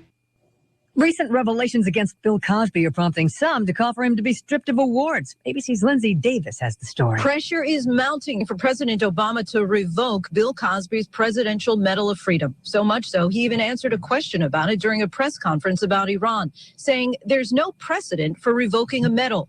The nonprofit group Promoting Awareness Victim Empowerment, or PAVE, insists the president has several options to potentially get the medal back from Cosby. The group's petition currently has more than 11,000 signatures, including support from Senators Kirsten Gillibrand and Claire McCaskill. Lindsay Davis, ABC News, New York. It's a dream come true for bacon fans. Healthy flavored, bacon-flavored seaweed. It's called dulse, and researchers at Oregon State University are so convinced you'll love it, they've patented it. It grows quickly, is packed with protein, and has twice the nutritional value of kale. Dulse was initially created as a superfood for abalone until researchers tasted it. Karen Chase, ABC News. Local news is brought to you by Shelton Health and Rehabilitation Center. Find them online at sheltonhealthandrehab.com. For KMASnewsradio.com, I'm Mary Lynn Foster. Reduced congestion, new sidewalks, and a wider highway are coming to State Route 3 in Belfair. Washington State Department of Transportation crews started construction last week to extend the center turn lane on a 1.7-mile segment between Ridgepoint Boulevard and Sweetwater Creek. WisDOT project engineer Michael Britton says they're creating wider shoulders and adding about a mile of sidewalks. The construction work will help increase mobility and reduce the potential for collisions for people traveling through the Belfair corridor. Crews will also construct retention ponds to help filter stormwater, improving water quality. During construction, drivers may encounter shoulder closures, traffic shifts, weeknight lane closures, flagging, and delays between 8 p.m. and 6 a.m. On November 3rd, Shelton voters will be asked to increase the sales tax from 8.6% to 8.8% to fund street and transportation improvements. The state legislature recently created a new law allowing local governments to create a transportation benefit district that enables money to be raised through sales taxes. By law, the money must be used to maintain the city's transportation system. City of Shelton Public Works Director Greg Clark shared information on the city's proposal with KMAS. Find the Shelton Sales and Use Tax Proposition Fact Sheet on our website, KMAS.com. Among the facts you'll find is that a sales tax increase of 0.2% would provide an estimated $400,000 annually for street, sidewalk, and other transportation needs, including maintenance. Legislation intended to provide more funding for schools across Washington now has Governor Jay Inslee's signature. The bills signed into law include measures giving teachers cost of living raises, providing for all-day kindergarten, and class size reductions in grades K through 3. Inslee also signed a bill to suspend I-1351, which delays reducing class sizes in all public school grades. The cost of Washington state lawmakers' 3 overtime sessions are adding up. Lawmakers' per diem and expense costs for 176 days could top $500,000. Lawmakers are allowed $120 per day to help pay for expenses such as food and lodging while the legislature is in session. Administrators in the House and Senate say they'll be able to absorb the cost of this year's special sessions with their existing budgets. Autumn Veach, the 16-year-old Bellingham girl who survived the crash of a small plane in Okanogan County, is back home. Veach suffered minor injuries and dehydration after the crash last Saturday. Her step-grandparents didn't survive the crash. Crews have located the wreckage. For 1030 KMAS, FM 104.1, and in Thurston County on 92.9, I'm Mary Lynn Foster. Take KMAS wherever you go with our new free KMAS mobile app. It's a free download from either your Apple or Android device. Check out the latest news, connect with KMAS, and even listen wherever you have a signal. Search KMAS in your app store and download our free KMAS app today. Like us on Facebook and get our local news right on your news feed. Facebook.com/1030 KMAS. Gillis Auto Center in Shelton. Best deals, best price, best trade, and low payments. Just go to Gillis. The low overhead pricing at Gillis makes it worth the drive. And right now, our deals are hotter than July. Just go to Gillis. Open 24/7 at GillisAutoCenter.com for pricing, trade-in value, and pre-approval. You'll find a huge selection in every price range. And used car rates starting at 1.9% for 72 months. At the City Center, Matlock X, and GillisAutoCenter.com. Financing OAC. A night of thought, laughter, and tears. Hi, everybody. Todd Ant reporting on sports. An emotional night at the ESPYs as awards were handed out for best play, best team, best athlete. But there were a few presentations that made a huge impact on the night. Caitlyn Jenner received a standing ovation and gave an emotional speech after accepting the Arthur Ashe Courage Award. Trans people deserve something vital. They deserve your respect. Leah Still, the daughter of Cincinnati Bengals defensive tackle Devin Still, was given the Jimmy V Award for perseverance. Her father had the audience captivated as he spoke about his 5-year-old daughter's battle with cancer. You know, I always used to dream about how I was going to be able to show you so much about life. But in the 5 years I've been with you, you taught me more about life than I could ever do. Leah is in remission from stage 4 neuroblastoma. It's traditionally a slow day after the All-Star game, but busy in the NFL with the deadline for teams to sign franchise players to a multi-year contract or extension. Cowboy fans and quarterback Tony Romo breathed a sigh of relief when receiver Dez Bryant received a reported 5-year, $70 million contract. Here's ESPN's Todd Archer. The signing bonus on this deal is $20 million. So if you look at his first-year cap number, the Cowboys will actually save money against the cap this year, not having him count $12.8 million against the cap. That frees up some space for maybe the Cowboys now turn their attention to defensive tackle Tyrone Crawford. Demaryius Thomas signed a 5-year, $70 million deal, the richest contract in Broncos history. Defensive end Jason Pierre-Paul, still recovering after losing a finger from a fireworks accident, did not get a new long-term contract deal from the New York Giants before the deadline. ESPN NFL insider Dan Graziano. They just don't have enough information yet on what kind of player he's going to be, when he's going to be able to play, what kind of year they can expect him to have. So obviously, once that happened, it took all possibility of this off the table. And the Kansas City Chiefs made Justin Houston the highest paid linebacker in NFL history, giving him a 6-year, $101 million package. Todd Ant, ABC Sports.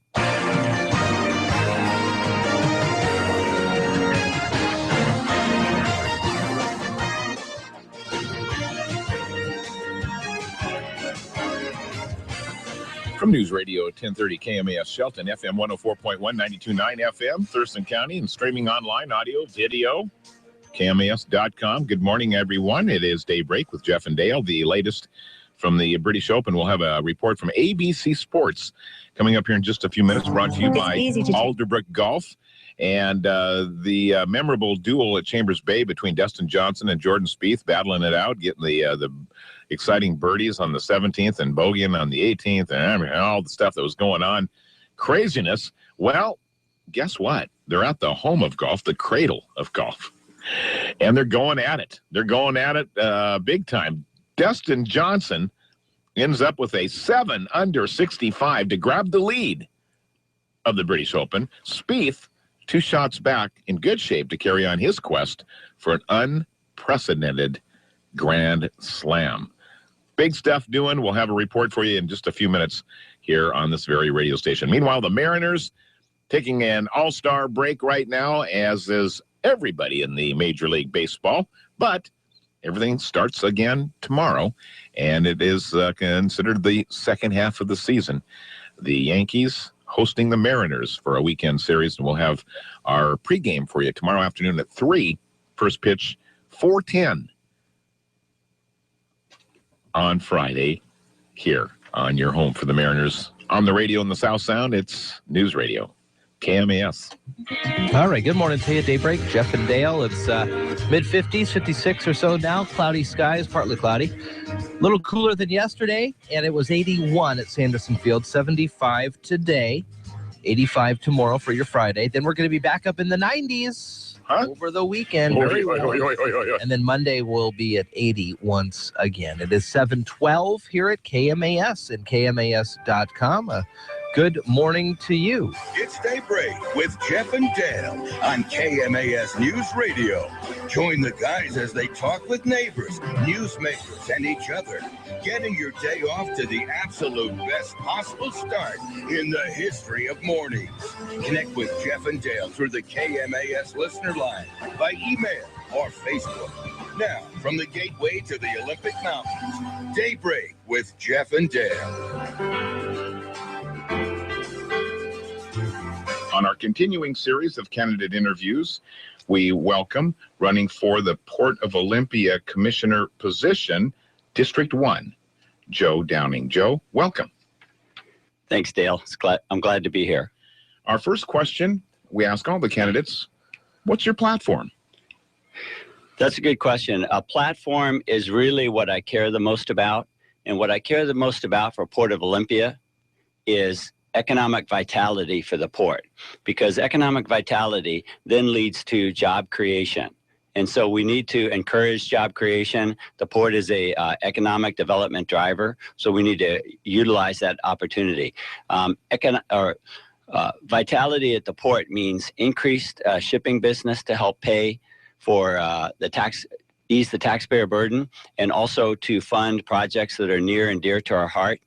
Some of the things that I stand for are creating a food hub on port property to help us with distributing local produce, helping local farmers with their business, and then giving them an outlet for their food so that we could buy local and eat local.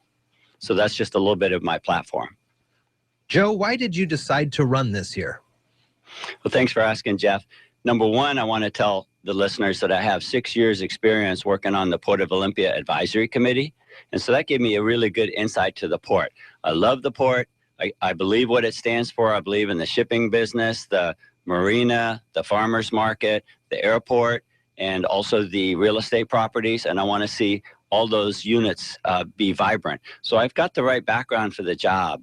I have 20 years in private industry, 8 years working for the state in consumer protection.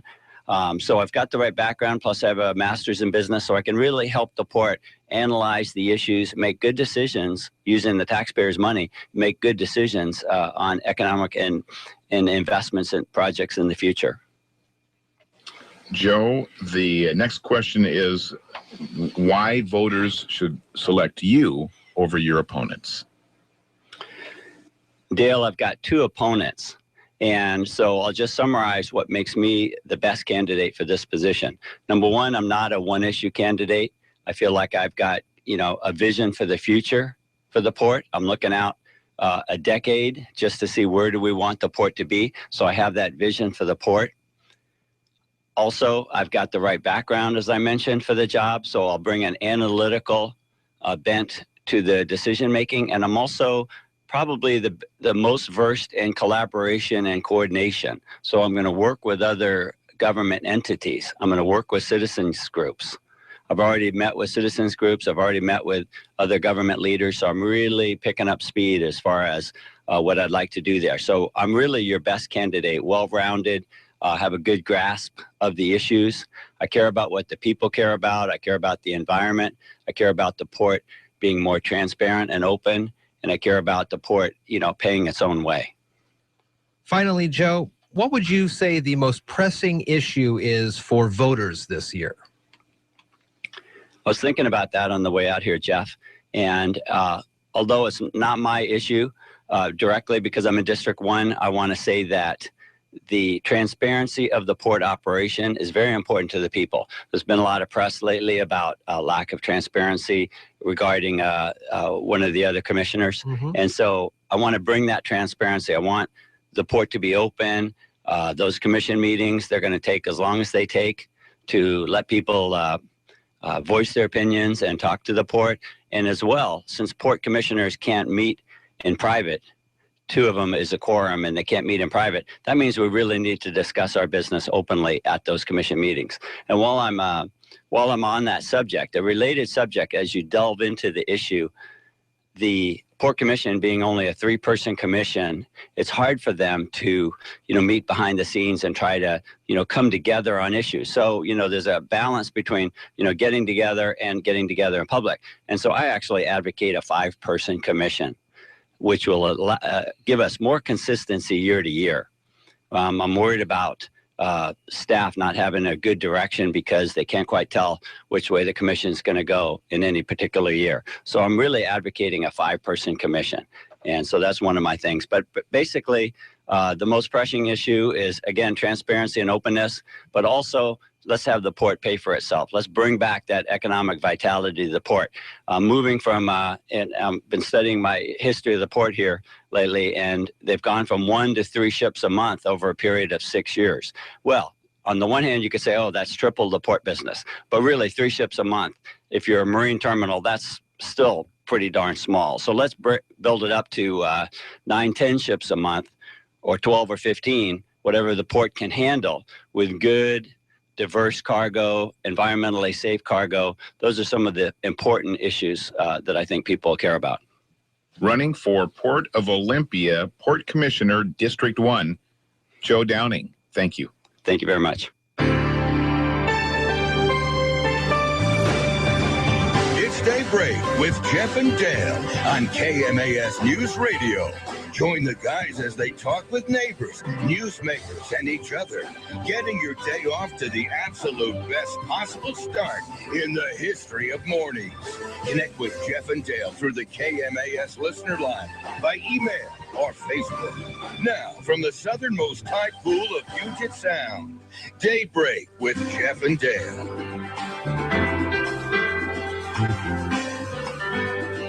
All right, thank you to Joe. And, although the folks from Olympia will not be part of our candidates forum a week from today, you still can learn more about them, including the Olympia mayor position, a couple other commission positions, and a couple other port position commission positions.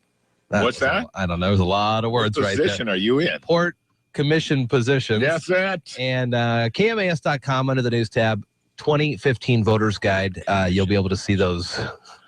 It's like we were talking about Lebowski the other day. Yeah. Just walked in to see what condition my condition was in. Well, you talk about your overnight hits.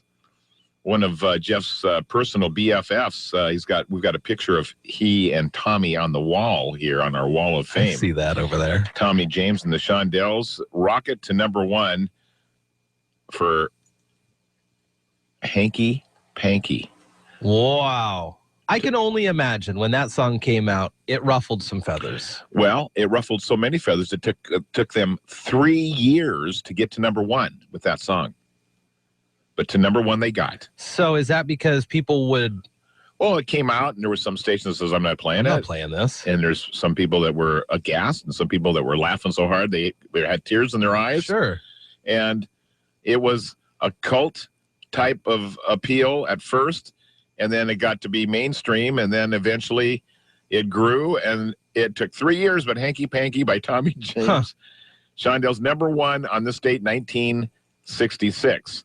So I went from 13 to 16. I went from learning about getting pimples to driving a car in the time that Hanky Panky was climbing the charts. I didn't know what Hanky Panky was when it started, and I was all about it by the time the song was #1. So when did you first? Do you remember when you first heard it? I do remember singing along to it in the back seat of a car, and I was 15 years old. So 1965. Wow. Yeah. So it took a couple years for it even to get all the way out to that cultural mainstream known as Grays Harbor. What else happened? Oh, gosh, so many things happened. Clapton, Jack Bruce, and Ginger Baker formed Cream. Yeah. And the documentary Beware of Mr. Baker is a must for any Cream fan. It has got every artist ever talking about Ginger Baker. Yeah. And just what a... cantankerous. Oh, my gosh. Great drummer. If you can be a curmudgeon in your 20s, Ginger Baker was that. He was rough. He was so crazy. Beware of Mr. Baker. Off the charts. The first scene of the documentary shows Ginger looking into a car of the director, and he hits him with a cane. That's the opening scene. He goes, and this is after a year of knowing him. And then it goes back through the whole deal. It's a good one.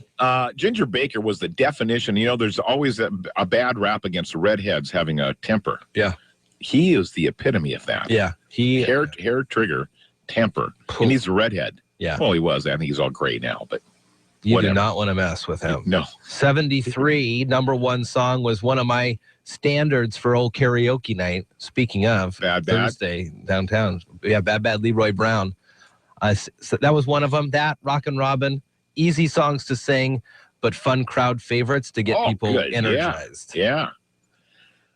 So this is a big day for breakups. Okay. No breakup songs, but Loggins and Messina broke up on this date in 1976. The Allman Brothers Band broke up for the first time on this date in 1976. Not the only time, however. Do you think Loggins or Messina called a member of the Allman Brothers Band and said, we just broke up? And somebody's going, you know, we should break up. I've been wanting to break up too. I think that's how it went down. I do.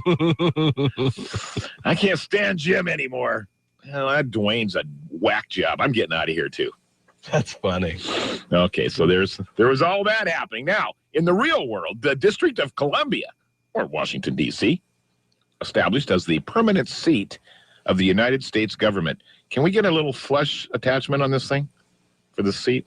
1790. July 16th, 1790. It's always amazing to me when you hear about the first city to do something. Spokane is the first one for Father's Day. Yeah. This is a mind blower. Oklahoma City. This is a mind blower. OKC became the first city to make use of parking meters. I would have bet the farm that New York would have been the first place for parking meters, wouldn't you? Yeah. That's amazing. Oklahoma City, of all places. They all they had was horses. That's going to cost you a nickel, sir. I'm going to try to remember this quote here for you. I've seen it a million times off of Ancient Aliens. Some people laughed. Some people cried. Most people were silent. That is what Dr. Oppenheimer said when they did the first atomic bomb test in Alamogordo. They're all sitting around. Nobody knows what they're expecting. The bomb drops. Yes. And says, now, I am the destroyer of worlds. This is what I think he was very troubled after he realized what he unleashed on the world. Yes. So that happened in 45. Yeah. I am always overcome with silence, even watching the film. Yeah. You know, you get a true feeling of the devastation that is possible. They say it's 10,000 sticks of dynamite, which is so hard to... You don't know what that means. No. Yeah. Wow. Largest sports crowd in history. Nearly 200,000 people. My gosh. A soccer match. Makes sense. Uruguay defeats Brazil in the World Cup 1950. That was in Rio. John Glenn set a transcontinental speed record, flew a jet from Cali to New York, 3 hours, 23 minutes, and 8 seconds. Oh, I'll be there for lunch. Boom. Literally. Man, that's pretty amazing. Yeah. On this day in 69, Apollo 11 took off. Neil Armstrong, Buzz Aldrin, Michael Collins. And on Monday will be the day that they land, if that's what if that's the history timeline you follow. Yes. Just in time to, you can see Pluto. And poor Michael Collins. Neil's out there walking around. 2 hours later, Buzz walks out there, and Michael has to just sit there. He doesn't in the lunar lander. No credit, no nothing. And I wonder, and I've never looked this up, but I've always asked myself to look this up. If he was able to go on the moon in subsequent Apollo missions. Yeah. Throw him a bone. Do something. Yeah, take that trip all the way there, and then you don't even get to walk out there. You don't get to go out. Isn't that amazing? Talk to the director in the sound studio where it really happened. Yeah, well, I mean, it was just Arizona. Man, that is a conspiracy theory I don't want to hear about. We should have a little bit of the twist playing right now, as there was a twisting marathon in 1973. Roger English has the record. He twisted the night away for 102 hours and 29 minutes. And by the time he got done twisting in one place like that, it was clear up to his mid-calf in those two spots where his toes, where he's twisting himself down, clear to mid-calf before Okay, stop, Roger. That's enough. We got it. You're good. You're the champ. And more twisting in the wind in D.C. as they start to investigate Watergate. It says, hey, we have some recorded tapes. You know, Nixon got screwed by those tapes. And he's the one that installed Well, I was just going to say, yeah, it was his idea. We should record all the stuff that happens. Tape everything that goes on in this office. Prove to folks I'm not a crook. Oops. Should have started those tapes the day after. All right, we'll check what's open on the British Open, and more news is up on the way, too. You're listening to Daybreak with Jeff and Dale on KMAS News Radio. Alderbrook Golf Course is 50 this year. To celebrate, they're offering a twosome Twilight Summer Special. 18 holes of golf with cart for two for $50. Weekdays afternoon, weekends after 1. Book at tee time right now. Go to alderbrookgolf.com. At the Clubhouse, open mic on Wednesdays with Randy Baugh, live music Saturdays, delicious menu, a beautiful setting. Book your next event at Alderbrook Golf Course, 898-2560. Alderbrook Golf Club. Find your reason to go. And by the way, did I mention the view? With a major golf update, I'm Tom Rivers in London. Underway, the British Open at St. Andrews, the home of golf. And 21-year-old Jordan Spieth is playing like a wily old veteran. 2 off the pace at 5 under. We had a similar wind than we did in the practice round, so that was nice to see how far the ball was rolling. It was a little firmer today than yesterday, and so I was able to take advantage of the front 9 and then turn into the back 9 and just try and hang on.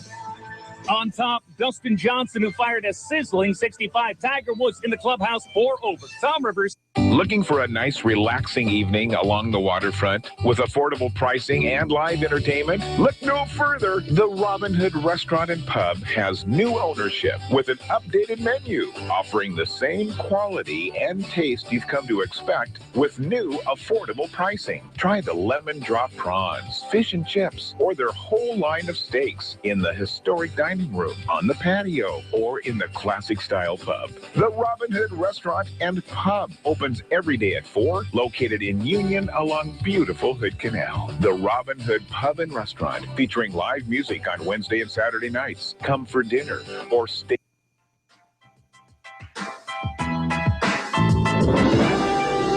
Join KMAS, the Mason County Journal, and the Shelton-Mason County Chamber of Commerce for the 2015 Primary Election Candidates Forum, Thursday, July 23rd at the Mason County Public Works Building at the corner of Highway 101 and Dayton Airport Road. The forum starts at 6, and you can join us live at Public Works, on the radio, or online at KMAS.com. This year, there are multiple candidates running for the Shelton Commissioner of Finance, Shelton Mayor, Port of Shelton, and Shelton School Board, and the top 2 advance to the general election in November. Submit your questions to KMAS News at KMAS.com. Get involved in the process this year. Decisions made now could impact you for years to come.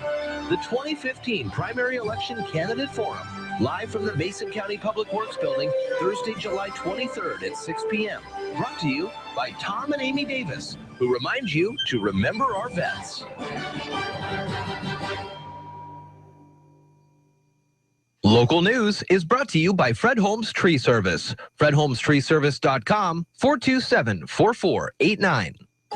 For KMASNewsRadio.com, I'm Mary Lynn Foster. Reduced congestion, new sidewalks, and a wider highway are coming to State Route 3 in Belfair. Washington State Department of Transportation crews started construction last week to extend the center turn lane on a 1.7-mile segment between Ridgepoint Boulevard and Sweetwater Creek. WisDOT project engineer Michael Britton says they're creating wider shoulders and adding about a mile of sidewalks. The construction work will help increase mobility and reduce the potential for collisions for people traveling through the Belfair corridor. Crews will also construct retention ponds to help filter stormwater, improving water quality. During construction, drivers may encounter shoulder closures, traffic shifts, weeknight lane closures, flagging, and delays between 8 p.m. and 6 a.m. On November 3rd, Shelton voters will be asked to increase the sales tax from 8.6% to 8.8% to fund street and transportation improvements. The state legislature recently created a new law allowing local governments to create a transportation benefit district that enables money to be raised through sales taxes. By law, the money must be used to maintain the city's transportation system. City of Shelton Public Works Director Greg Clark shared information on the city's proposal with KMAS. Find the Shelton Sales and Use Tax Proposition fact sheet on our website, kmas.com. Among the facts you'll find is that a sales tax increase of 0.2% would provide an estimated $400,000 annually for street, sidewalk, and other transportation needs, including maintenance. Legislation intended to provide more funding for schools across Washington now has Governor Jay Inslee's signature. The bills signed into law include measures giving teachers cost of living raises, providing for all-day kindergarten, and class size reductions in grades K through 3. Inslee also signed a bill to suspend I-1351, which delays reducing class sizes in all public school grades. The cost of Washington state lawmakers' 3 overtime sessions are adding up. Lawmakers' per diem and expense costs for 176 days could top $500,000. Lawmakers are allowed $120 per day to help pay for expenses such as food and lodging while the legislature is in session. Administrators in the House and Senate say they'll be able to absorb the cost of this year's special sessions with their existing budgets. Autumn Veach, the 16-year-old Bellingham girl who survived the crash of a small plane in Okanogan County, is back home. Veach suffered minor injuries and dehydration after the crash last Saturday. Her step-grandparents didn't survive the crash. Crews have located the wreckage. For 1030 KMAS, FM 104.1, and in Thurston County on 92.9, I'm Mary Lynn Foster. If you or your loved ones have been injured in a car accident and the insurance company is not treating you fairly, then call me, Attorney Harold Carr. Don't be a victim of a negligent driver and then be victimized by the insurance company. My law firm has 6 locations and has handled more than 10,500 personal injury cases. We have 7 attorneys and 23 staff members dedicated to protecting your legal rights. Car accident? Call Carr. HaroldCarrAttorney.com. HaroldCarrAttorney.com. The Chad Benson Show. And this is what's scary. 1 in 6 black men have been incarcerated as of 2001. But right now, an African-American born today, male, 1 in 3 will spend time in prison during his lifetime. That's an epidemic. That is not a coincidence. That is an epidemic, and we need to figure out what it is. The Chad Benson Show. Hi, this is Chad Benson. Please check out my show from 3 to 6 on KMAS News Radio.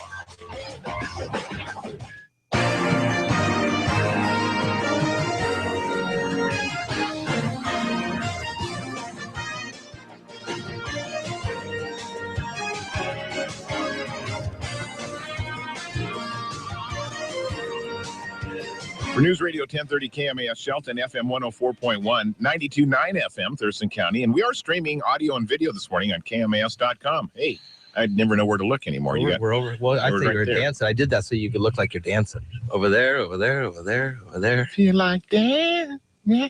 Opening round of the British Open is underway, as you just heard.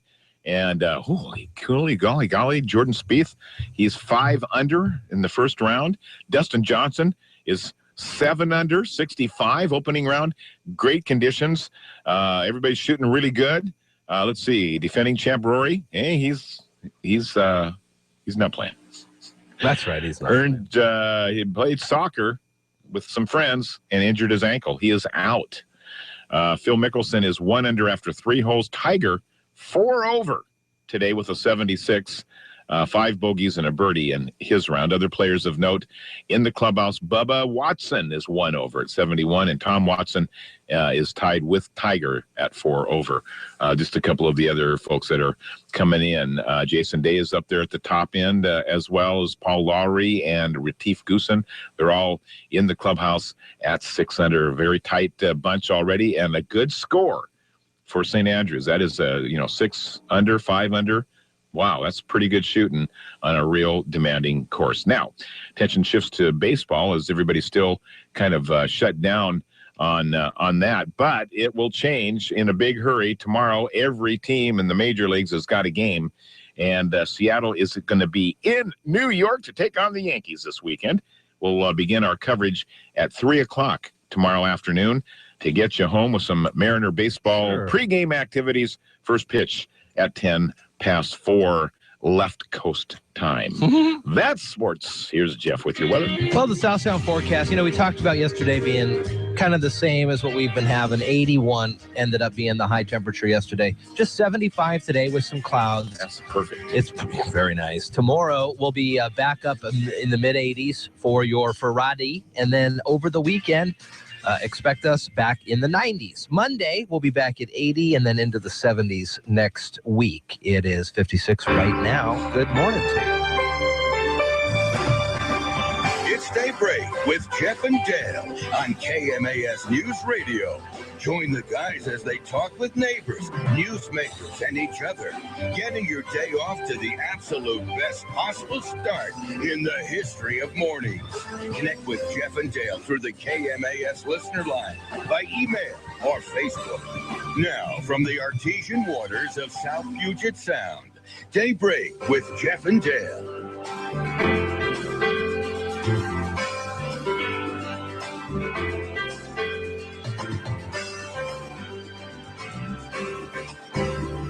All right, good morning to you. It's Daybreak here, KMAS. We encourage you to like us on Facebook, facebook.com/1030KMAS. You like me. You get really like the news stories right into your news feed on the Facebook there, and it's a lot of fun. Also, Twitter at 1030KMAS.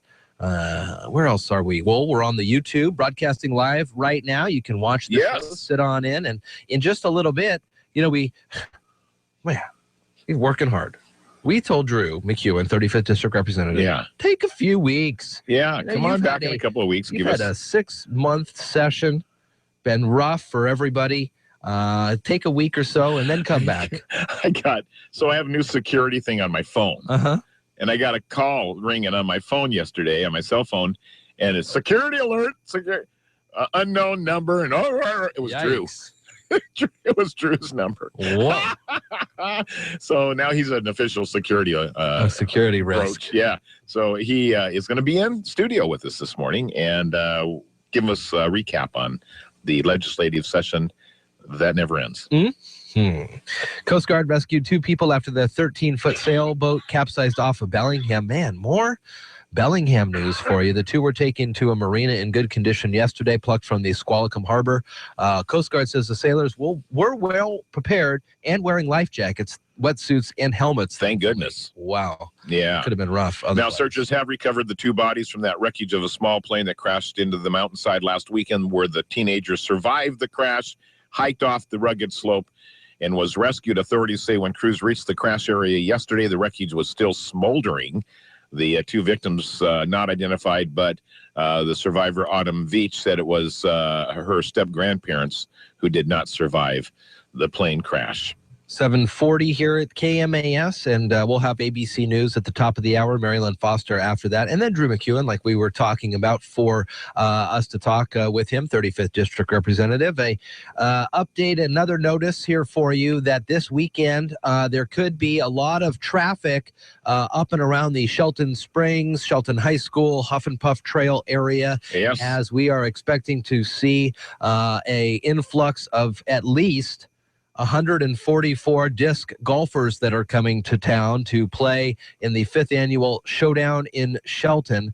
Let's see, some amateurs and some professionals playing 3 rounds of disc golf. Kicks off Friday night, sign-ins, and a friendly doubles tournament with a shotgun-style start.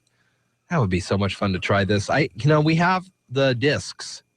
You guys do? We have 2 sets, Dale. You and I could, because they have like certain weights for long range drives, kind of stubbier ones for the putters, just short little. And I've got 2 sets of these. Man. One of these. Throw them in the car with your clothes.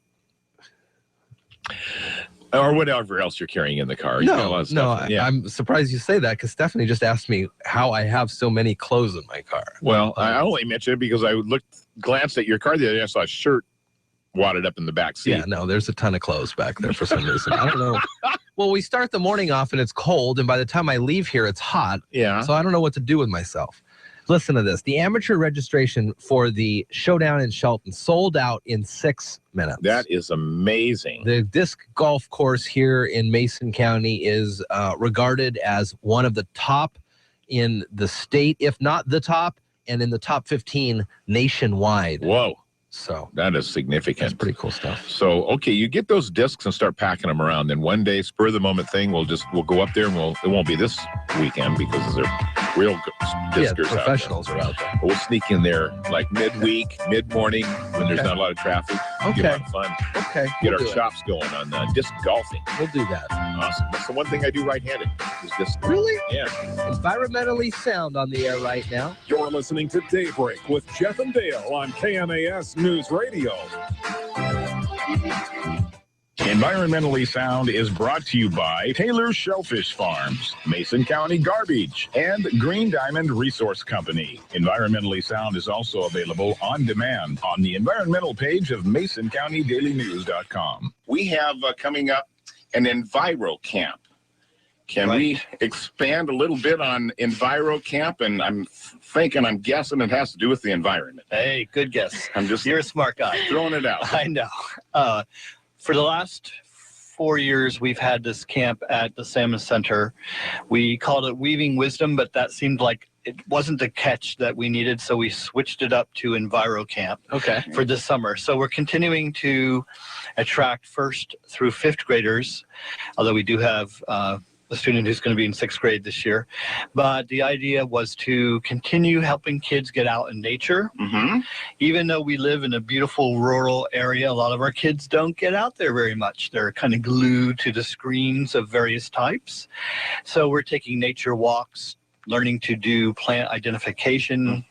There are some noxious weeds that we don't want kids to get too close to, and doing the organic vegetable gardening. They love growing their own vegetables. Again, many of them don't have their own at home. Sure. Or they can't grow them because they don't live in a place that has good soil or sunlight. So we're taking 3 plots at the Salmon Center, 10 by 10s, and we were so enthusiastic we took over a 4th one last week. Wow. That's good. Yeah, it is good. How many kids we have doing this program? This year, we had as many as 14 kids come to one of our sessions.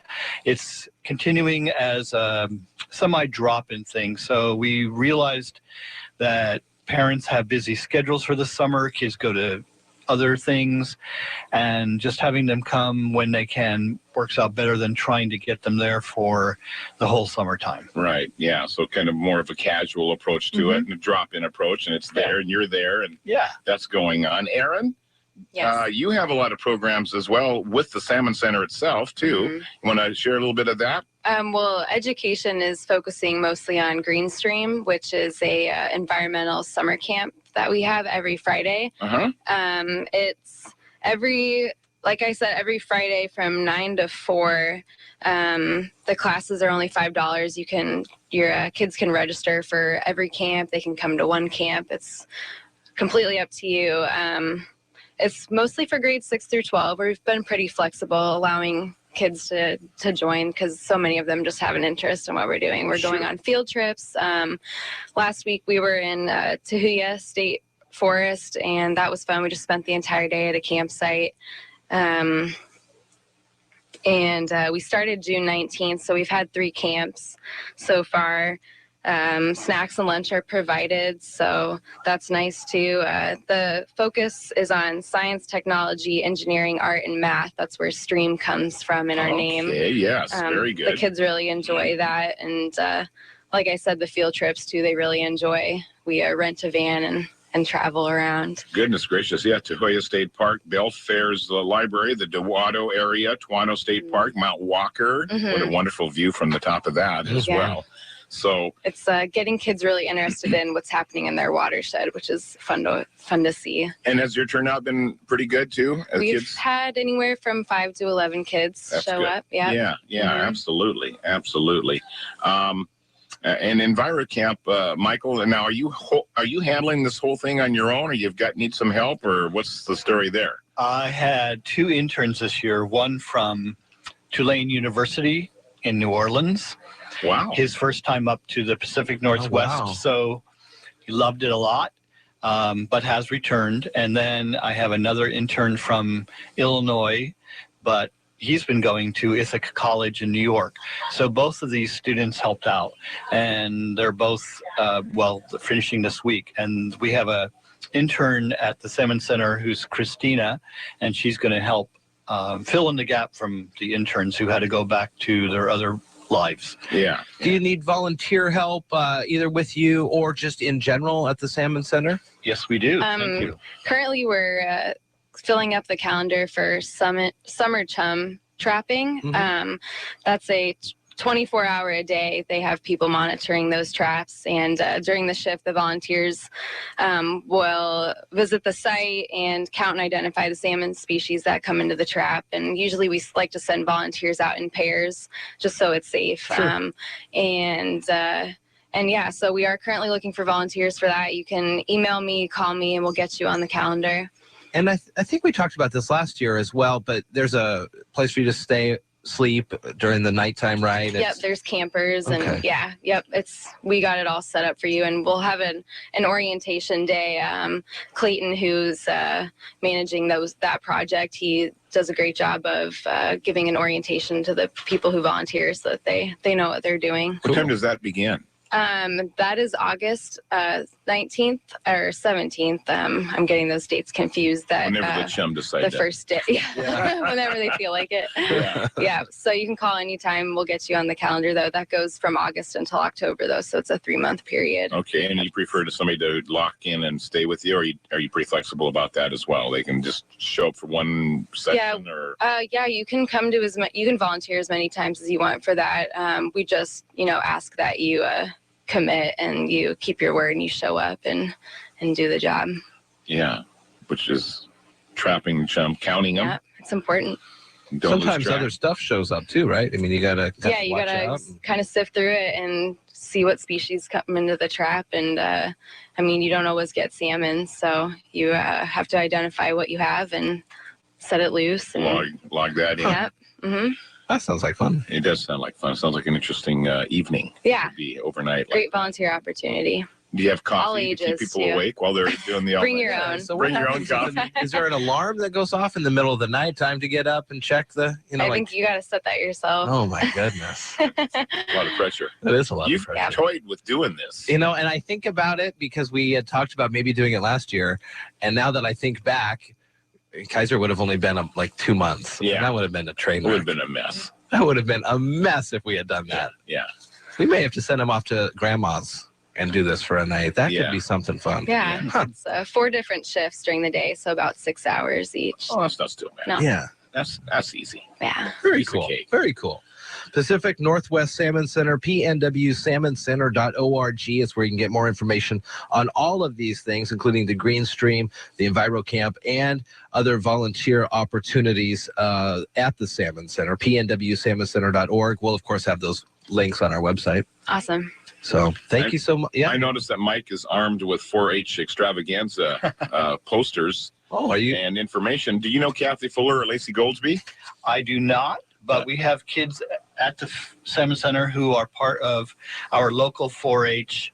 They have alpacas and rabbits and chickens that they're raising there, and they're very enthusiastic. These kids have a lot of energy, learning compassion for other species.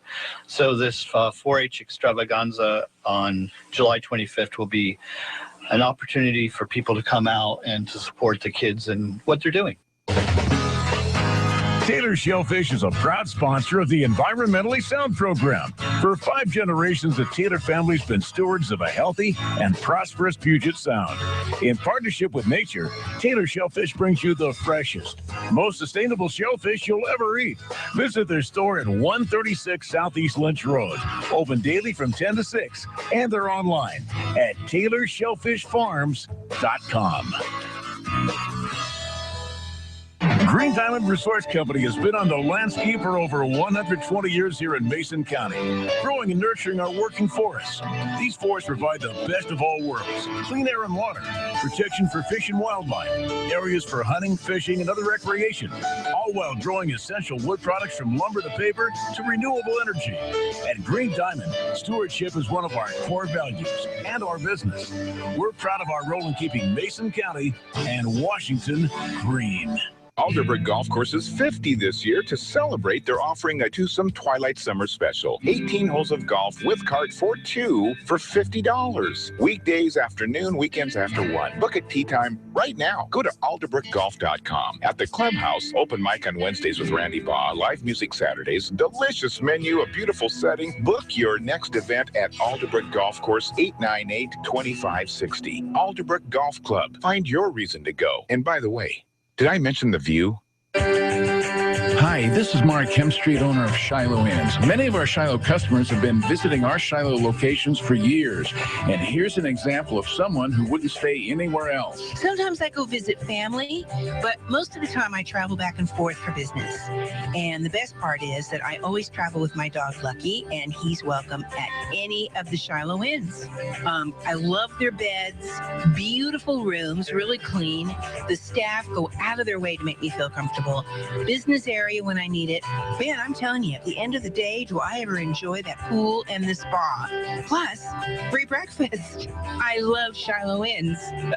It's everything I need. We invite all of you to try Shiloh Inns the next time you're traveling for business or pleasure. Call 1-800-222-2244 or visit our website at shilohins.com. Shiloh Inns, affordable excellence. American family-owned and proud of it.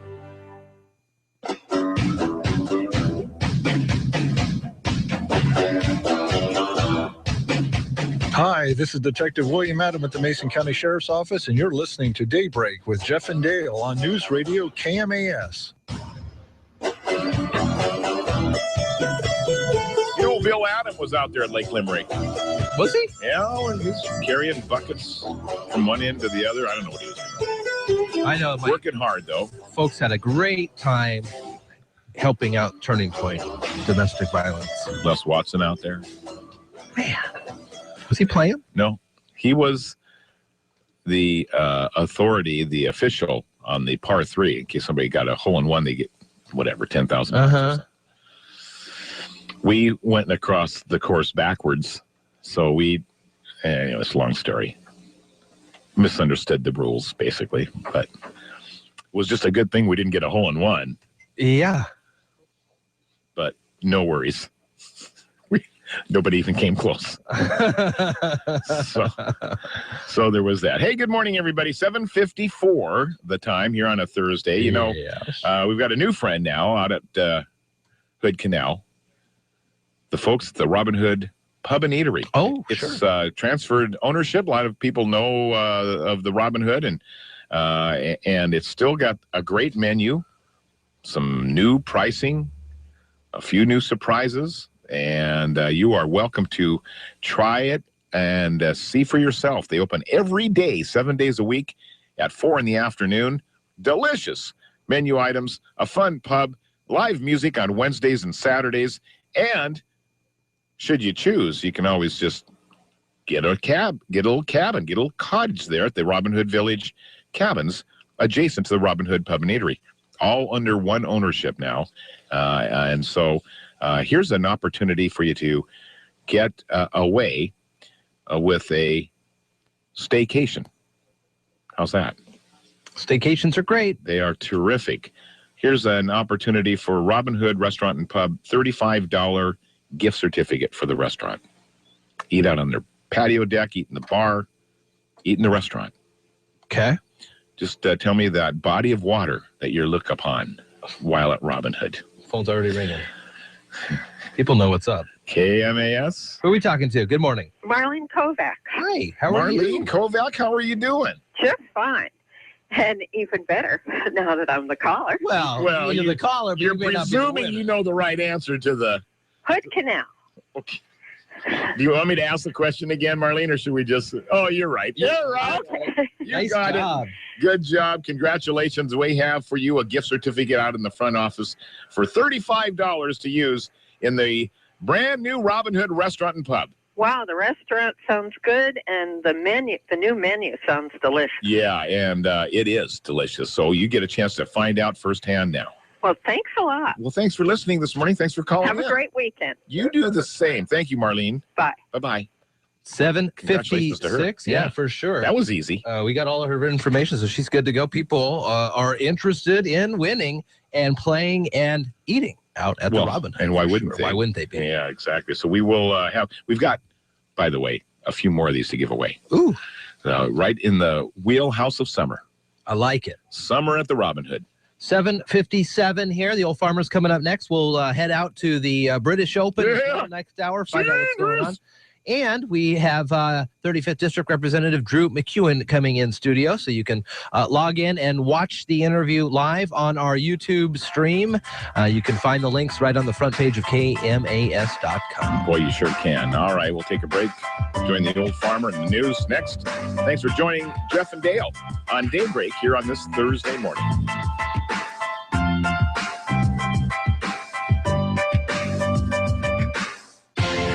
You're listening to Daybreak with Jeff and Dale on KMAS News Radio.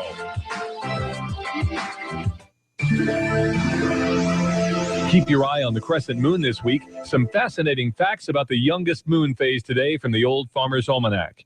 This is a life-changing message for anyone with sleep apnea who is on the go and tired of dragging around a big, bulky home CPAP device. MiniCPAP.com now offers a portable device that's as small as a soda can and weighs less than a pound. For even more freedom, you can add a battery that's as tiny as a deck of cards. It's called the Transcend Mini CPAP, and right now you can try it risk-free for 21 days by calling 1-800-939-9762. Transcend is the world's first portable mini CPAP device. It gives you the freedom to sleep in total comfort anywhere you are. Our smallest and most advanced portable design ever, Transcend is so small and so light you can fit it in your briefcase or purse to use anywhere you go. It's FAA compliant too, so you can even sleep comfortably while flying. Enjoy the freedom to sleep comfortably anywhere. Call minicpap.com now for your 21-day in-home trial. 1-800-939-9762. That's 1-800-939-9762. With more practical tips and useful advice, this is the Old Farmer's Almanac Radio Report for Thursday, July 16th, the 197th day of the year. Actor Will Ferrell has a birthday, and on this day in 1969, Apollo 11 left the launch pad bound for the moon. You'll have to look very closely to spot the young crescent moon today, but the next few evenings will be a good time to test out this navigational trick. Draw an imaginary line connecting the upper and lower horns of the crescent moon and extend it to the Earth. The point where it touches the horizon will always be south, give or take a few degrees. And here's another bit of lore about the young moon. Seeing the old moon in the arms of the new was considered bad luck. Fortunately, it was an ill omen only for those at sea. Landlubbers can relax. That's the Old Farmer's Almanac Radio Report. Learn more about moon phases online at almanac.com. The Dave Ramsey Show is live from noon to 3, weekdays on 1030 KMAS Shelton, FM 104.1, and now in Thurston County on 92.9. ABC News, I'm Karen Chase. Laser pointers lit up the cockpits of 11 commercial planes coming in for a landing at Newark Liberty Airport last night. The FAA is investigating what ABC's David Curley tells us is a growing problem. This has really become an epidemic around the country. Believe it or not, there are 10 reports of lasers on average every night. It's something that's critically important to the FBI. They formed a task force.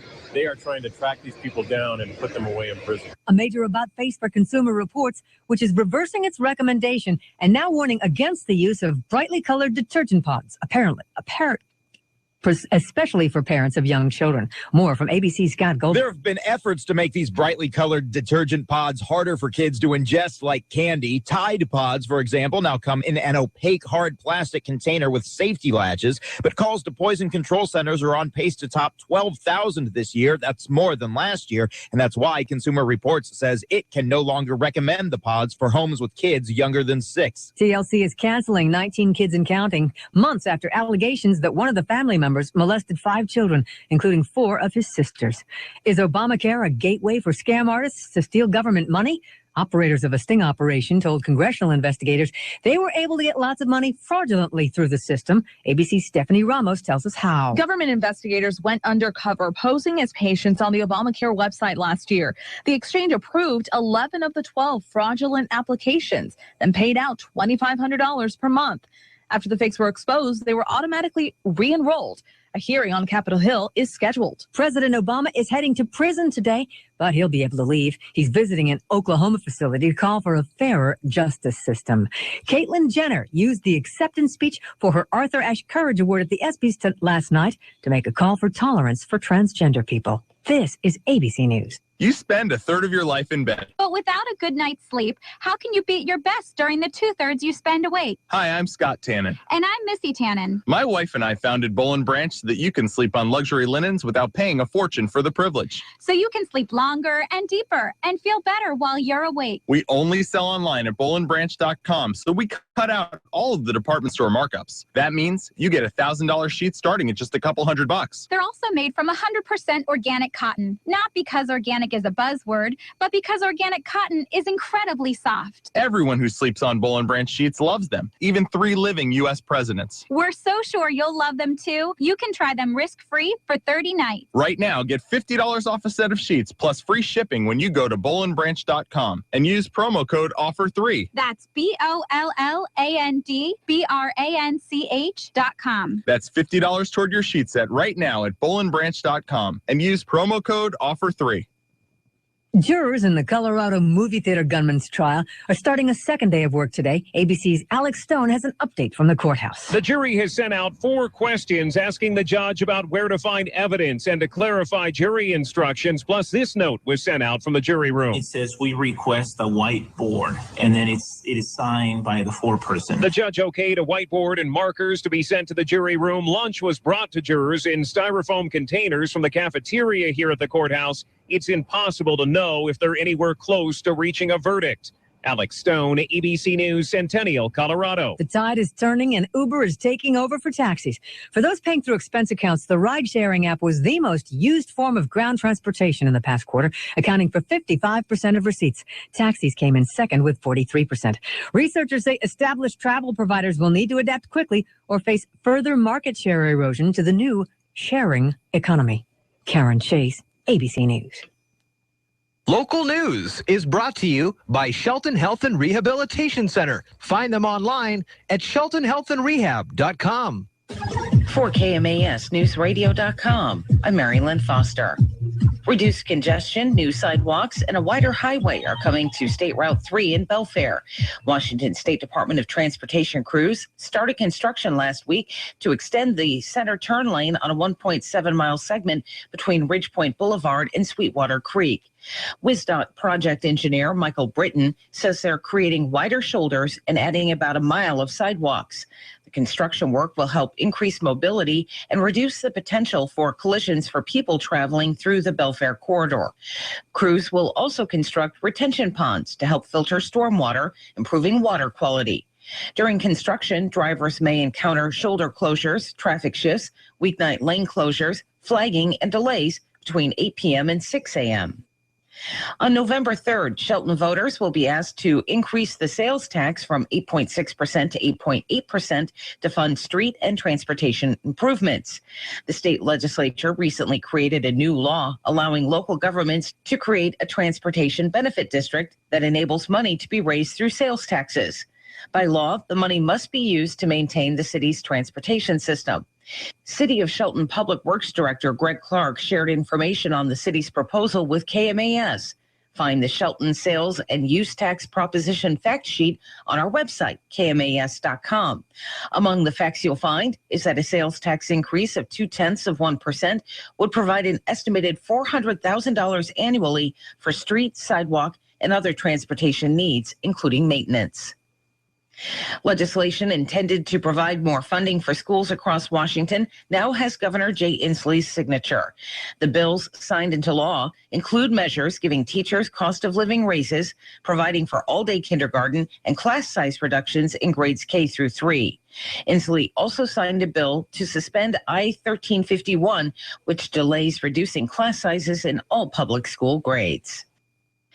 The cost of Washington state lawmakers' 3 overtime sessions are adding up. Lawmakers' per diem and expense costs for 176 days could top $500,000. Lawmakers are allowed $120 per day to help pay for expenses such as food and lodging while the legislature is in session. Administrators in the House and Senate say they'll be able to absorb the cost of this year's special sessions with their existing budgets. Autumn Veach, the 16-year-old Bellingham girl who survived the crash of a small plane in Okanagan County, is back home. Veach suffered minor injuries and dehydration after the crash last Saturday. Her step-grandparents didn't survive the crash. Crews have located the wreckage. For 1030 KMAS, FM 104.1, and in Thurston County on 92.9, I'm Mary Lynn Foster. We have awkward moments on the Darren Streblow Comedy Show. I'm standing in the hallway of an expensive hotel in little strawberry underwear. Hi, this is comedian Darren Streblow, and each week I have some of my funniest comedian friends join me on the Darren Streblow Comedy Show. You'll hear stand-up, funny music, and yes, even an occasional awkward moment. So join me and laugh on the Darren Streblow Comedy Show, Saturday nights at 9 on KMAS News Radio. Excuse me, ma'am. We're trying to sleep here. Yes, ma'am, but this isn't a motel. It's the Olympia Furniture Company showroom. I just couldn't wait to try it out. I figure it's kind of like a test drive before you take the car home, right? Here at Olympia Furniture Company, we offer home delivery. We'll even set it up for you. But we kind of live far out in Mason County. That's no problem. Let's ring you up so you can get home. Oh, right. Well, he's a very hard sleeper. Do you think you could just put him in with the new furniture? The Olympia Furniture Company delivers more than just furniture. They deliver quality, value, huge selection, and the occasional husband. A night of thought, laughter, and tears. Hi, everybody. Todd Ant reporting on sports. An emotional night at the ESPYs as awards were handed out for best play, best team, best athlete. But there were a few presentations that made a huge impact on the night. Caitlyn Jenner received a standing ovation and gave an emotional speech after accepting the Arthur Ashe Courage Award. Trans people deserve something vital. They deserve your respect.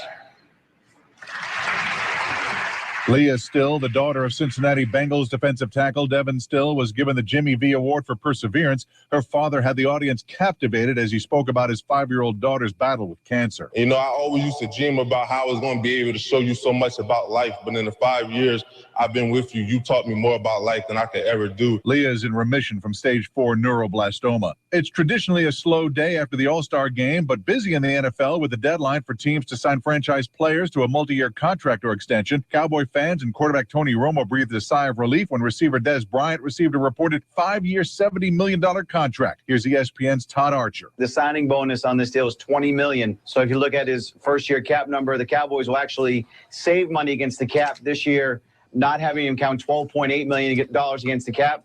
That frees up some space for maybe the Cowboys now turn their attention to defensive tackle Tyrone Crawford. Demaryius Thomas signed a 5-year, $70 million deal, the richest contract in Broncos history. Defensive end Jason Pierre-Paul, still recovering after losing a finger from a fireworks accident, did not get a new long-term contract deal from the New York Giants before the deadline. ESPN NFL insider Dan Graziano. They just don't have enough information yet on what kind of player he's going to be, when he's going to be able to play, what kind of year they can expect him to have. So obviously, once that happened, it took all possibility of this off the table. And the Kansas City Chiefs made Justin Houston the highest-paid linebacker in NFL history, giving him a 6-year, $101 million package. Todd Ant, ABC Sports.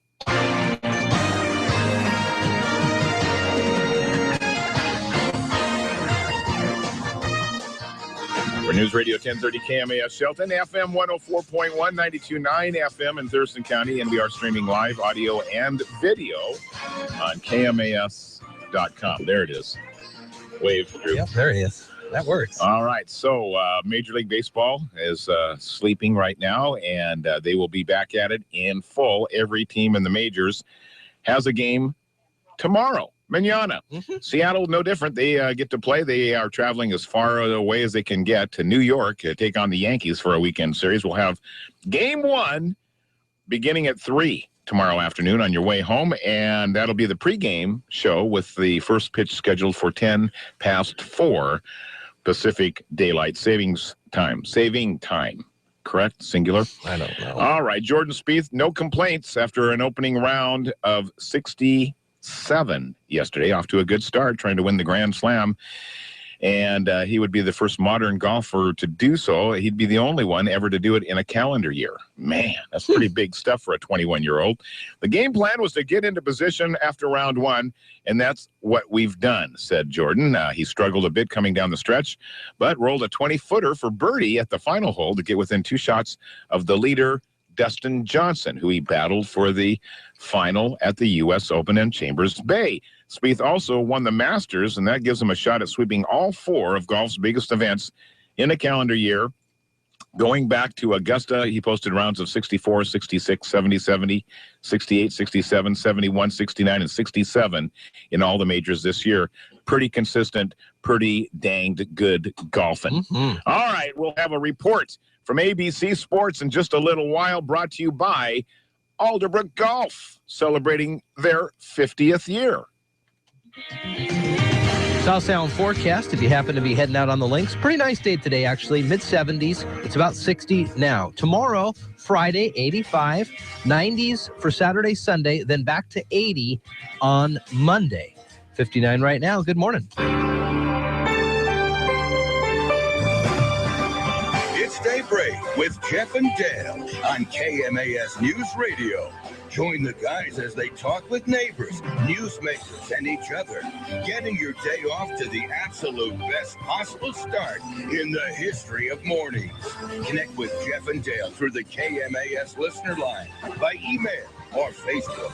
Now, from where I-5 takes a sharp left toward Portland, Daybreak with Jeff and Dale.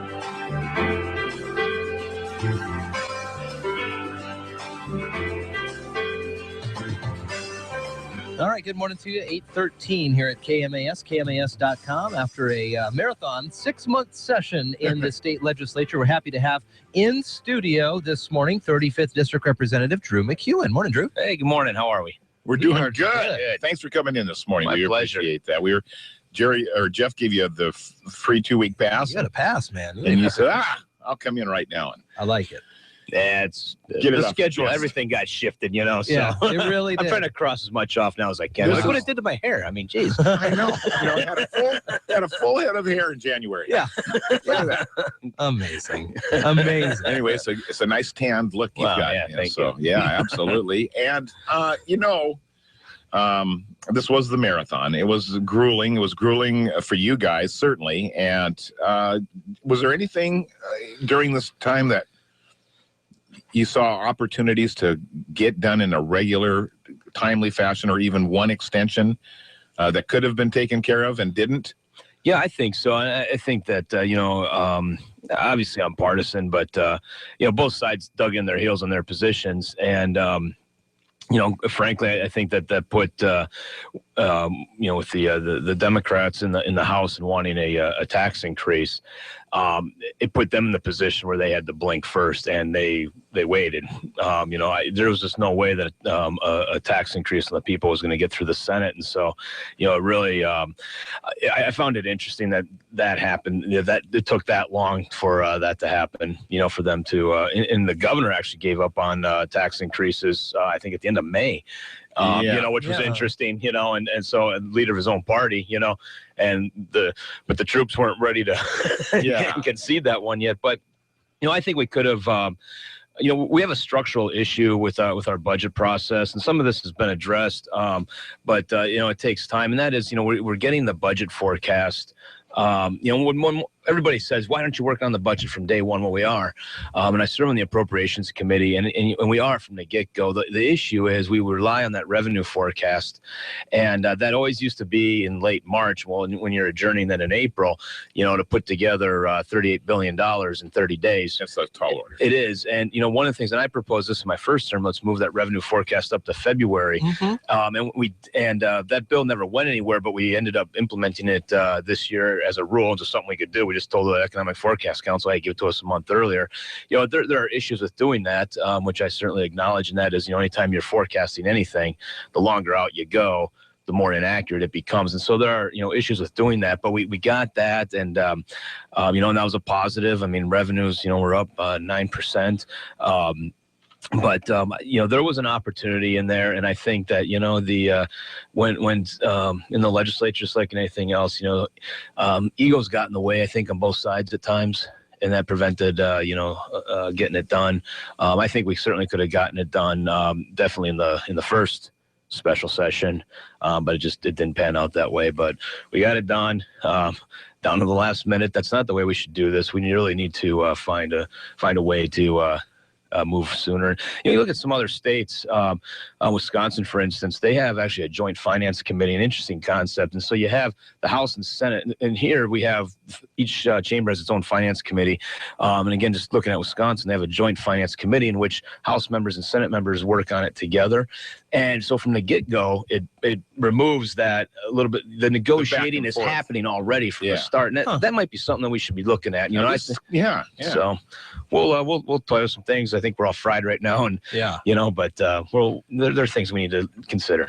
If there's a way, and I'm sure it's in the Constitution, that the legislature starts at the first of the year and goes for 3 months, if there's not a way to get this budget forecast until April, would it be better to go and the last day of the session be June 30th or whatever, and then go 3 months before that to start? Because then you've got the final. You'd have to do a lot of changes, obviously. April, May, and June. April, May, June. Yeah, it would take a constitutional amendment to do that, because the Constitution says the second Monday in January is when we start. And I think I would be opposed to that, because our fiscal year is June 30th. Yeah. That's the other, and and so we also have to do a supplemental budget every year because you have caseload shifts, and so you got to change your existing budget. That's actually what we do first, and we passed that one in record time. It was early February, and the governor signed that into law, where we made the adjustments in what was then the current budget. So there's that end of it too that you have to. We've got to deal with what we're currently in, and then you move on to the next one. So it's kind of a two-step process. But I think that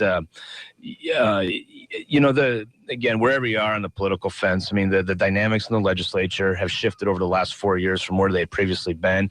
And for some members that have been there longer, where candidly it was easier for them to get their way and get things through, it's been a different dynamic. And I think you're going to see a continued shift in the legislature, and saying, wow, we got to sit down and really have this heart-to-heart much sooner. Yeah. So we'll keep plugging along. There's any legislative elections going on in any districts this time? There's this year? Big one. So in the 30th district, so he was in my freshman class when I was elected in 2012. That's Roger Freeman. He was elected Democrat from Federal Way. Really got to like him. I had a kinship with him the short time I knew him, and he was up for re-election in 2014, and he passed away, I think 2 weeks before the election. Well, he still won the election, his re-election, and so the governor, or not the local parties there, appointed a replacement in Carol Gregory to fill his term. And so, since that was a special appointment, we now have a special election this November. So she is up for election, and on the Republican side, we have Terry Hickle running. And right now in the House, Democrats have a 2-seat majority, and so this is a big deal because Terry Hickle wins. That puts us within 1 seat, and the position that puts the majority party in is they can never let a member off, because you always have issues that come up where you have some members, because of their district or their own beliefs, where they don't always vote with the majority party. We would have the same if we were in the majority as Republicans. But so what they say, they let a member off. They're letting them off on a vote, and that, hey, we understand you're going that way. Well, it makes it a little difficult for the majority party when they don't have any. We win this in November, they won't have any leeway at all. And again, it enforces more, I believe, more dialogue, and I always think that's good. I think divided government is good. Right. So it'll be interesting. It's we had the same situation with when Derek Kilmer was elected to Congress, and then there was an appointment to fill his Senate seat, and then Jan Angel ended up winning it. I mean, she was the only one on the ballot, and it became a multi-million-dollar race. And I think you're going to see the same thing here. It's it's a power balance. But and then the other big thing, of course, is the governor signed the transportation package yesterday. Yeah. Commissioner Netherland wants to know about the bypass in Belfair. Yep, it's in there, and it's the issue. One of the issues I have with the whole package is that, again, the projects are not in statute, which means that there's not a legal obligation to do the projects. And so, yes, the Belfair bypass is in there. This is the issue we saw with the nickel package. The Belfair bypass was in there too, and ended up not happening. So I'm going to be working hard to try to get this in the statute, and certainly keep pressure on the DOT. Now that this is law, we're going to work with it. But it's scheduled as it's currently written. It's scheduled to begin in 4 years. and it's going to go over 4 biennium. So really, if everything stays on track, the Belfair bypass would be completed in roughly 10 years from now. So again, everybody thinks that because this is done, boom, dirt's moving tomorrow. And unfortunately, that's just not the way it works. Oh, but man, the advice I do want to give to you and to listeners is make sure you fill up every gas tank July 31st, because August 1st, the tax goes up 7 cents, and then a year from now, another 4.9 cents. That's how it works out. 7 and 4.9. Yes. Wow. Yep. 7 cents goes into effect August 1st. So, again, I was a no vote on the transportation package. I just, we always talk about having a stable revenue source, and look, technology's changed. I don't believe the gas tax, it's showing that it's not a stable revenue source, and we did not, in my opinion, get the reforms we needed in Department of Transportation, and that's I could go on for an hour about that, but the vote's happened, it's done, and so I'm going to continue to work on reforms within DOT, and we'll try to make things more efficient and more cost effective, and we owe that to the taxpayers to do so, and make sure that these projects that are promised come to fruition, including the Belfair bypass. Yeah. You can blow your horn, and you had some victories along the way this session as well. Yeah, gosh, that seems like 10 years ago. That seemed like a long time ago, though. Yeah. But yeah, we got a great bill done to help people with disabilities get employment, and I think that strong bipartisan vote there, and happy to get that through. Some changes to our contractor registration laws that were just flat out ridiculous, and that's helping people that are in real estate being able to remodel homes a lot easier. And there was the hockey bill we talked about many times, which doesn't necessarily affect this district, but again, it goes back to some of the root issues I think in L&I, and just getting out of control, frankly. And so I'll keep we got a good dialogue started on B&O tax reform, and I was pleased to work with Representative Ruben Carlisle, Democrat from the Seattle area. He's the chair of the Finance Committee, and again, not everything is this head-to-head collision. He and I don't see eye to eye on everything, but we both agree that we need comprehensive tax reform in this state. And so I was pleased to work with him and get a hearing and start to get some of these issues out. And originally the plan was to kind of hold some listening sessions across the state this summer. Well, here we are. It's middle of July, and we got a little off on that. But we're gonna try to do that this fall, and continue to work on tax reform to help businesses and keep Washington moving forward. But it's a heavy schedule coming up. Actually looking forward to we've got let's get to spend some time with the troops. Literally this was Seafair weekend be on the USS Boxer, which carries Marines, and my son is in the artillery in San Diego. He's a Marine. He won't be up here. Well, actually, he might be up here for this, and I'll make him dress up still and go with me. But then get to spend time on a couple of Canadian warships. They have an interesting contest, and I appreciate this, having been in the Navy, and in the U.S. Navy, it's a zero alcohol on board, as it probably should be. But Canadians like life a little differently, and so they have the two they're two smaller warships. They tie up side by side, and they have a moose milk contest. And so their admiral samples the moose milk from both sides. I forget what all's in it, but it's an alcoholic drink. Oh my goodness! And then he declares a winner. And there's a trophy that gets passed along. So wow, yeah. But that's pretty funny. Yeah, and then in August, get to spend time with our Air National Guard and do a refueling mission. That's a 5-hour flight, and refuel along the way. So looking forward to doing some neat things and getting out there. All right. Well, enjoy your time off. Well deserved. Hard work, extra sessions, and I know you'll be rolling up your sleeve in time to attack it all again in January. Yeah. Well, and thanks for having all three of us on here weekly, and certainly appreciate that. It's our pleasure, and we appreciate it. Our listeners certainly enjoy it, and we always get feedback from you guys chatting and checking in with people, and so please keep that up. Will do. But you don't have to check in next week. Yeah, no. We'll just lose track of you for a while. How's that sound? I don't know where he is, mate. You could find him at the ocean. You could find him at a golf tournament. Who knows? But in my office working. We're getting caught up. There you go. All right. Drew McEwen, thank you, sir. Thank you, gentlemen. Appreciate it. All right. Very much appreciated as well. Our 35th District Representative, Republican Drew McEwen. We take a quick pause for the cause here. We'll be right back. Stock market report from Karen Shade, and news is next on Daybreak. You're listening to Daybreak with Jeff and Dale on KMAS News Radio. Want to know how you can instantly access your personal health record from anywhere 24/7? My Mason Health connects you with your medical and health information on the internet for free, from home or away, at work or on vacation. Now you can securely access your health and medical information electronically. View your medical records, manage your doctor's appointments, message your healthcare providers, monitor your health condition, and more. My Mason Health puts you in exclusive control of your personal health record and who gets to see it. Sign up for My Mason Health at your next hospital or clinic visit and get connected. Mason General Hospital and family of clinics. Equal opportunity provider. Translation services provided. Mason General and family of clinics. Daybreak with Jeff and Dale, live and local, weekdays from 6 to 9 on 1030 KMAS Shelton, FM 104.1, and now in Thurston County on 92.9. Hey, Paul, looks like we're coffee twins. We both got McCafes. Oh, you mean my Bean Brew? Yeah, your fresh brewed McCafe coffee. No, I think you mean my Mojo. My Java, my Morning Joe. Okay, I get it. You want to use coffee slang. Well, let's drink this toasty roasty, Joe, bro. Whoa, Tom. Don't get all weird on me. My bad. Whatever you call it, you'll love a rich, smooth, fresh brewed McCafe coffee from McDonald's. And now get any size McCafe coffee for just $1.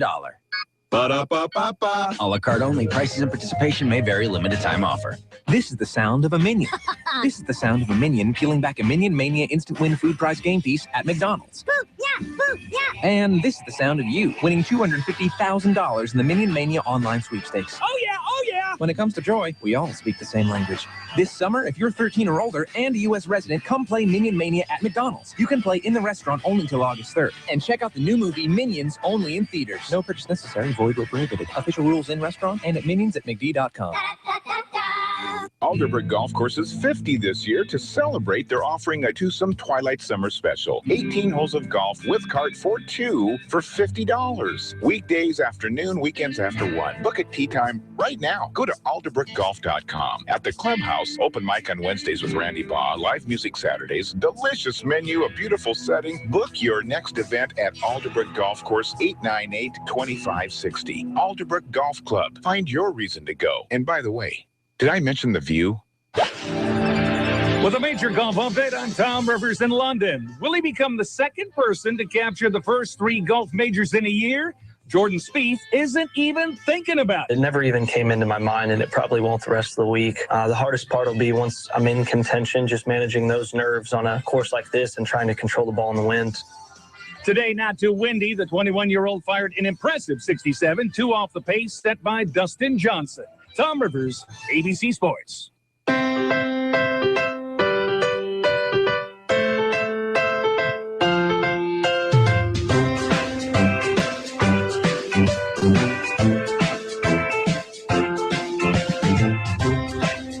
this is Jeremy Hicks from North Mason Regional Fire Authority. You're listening to Daybreak with Jeff and Dale on KMAS 1030.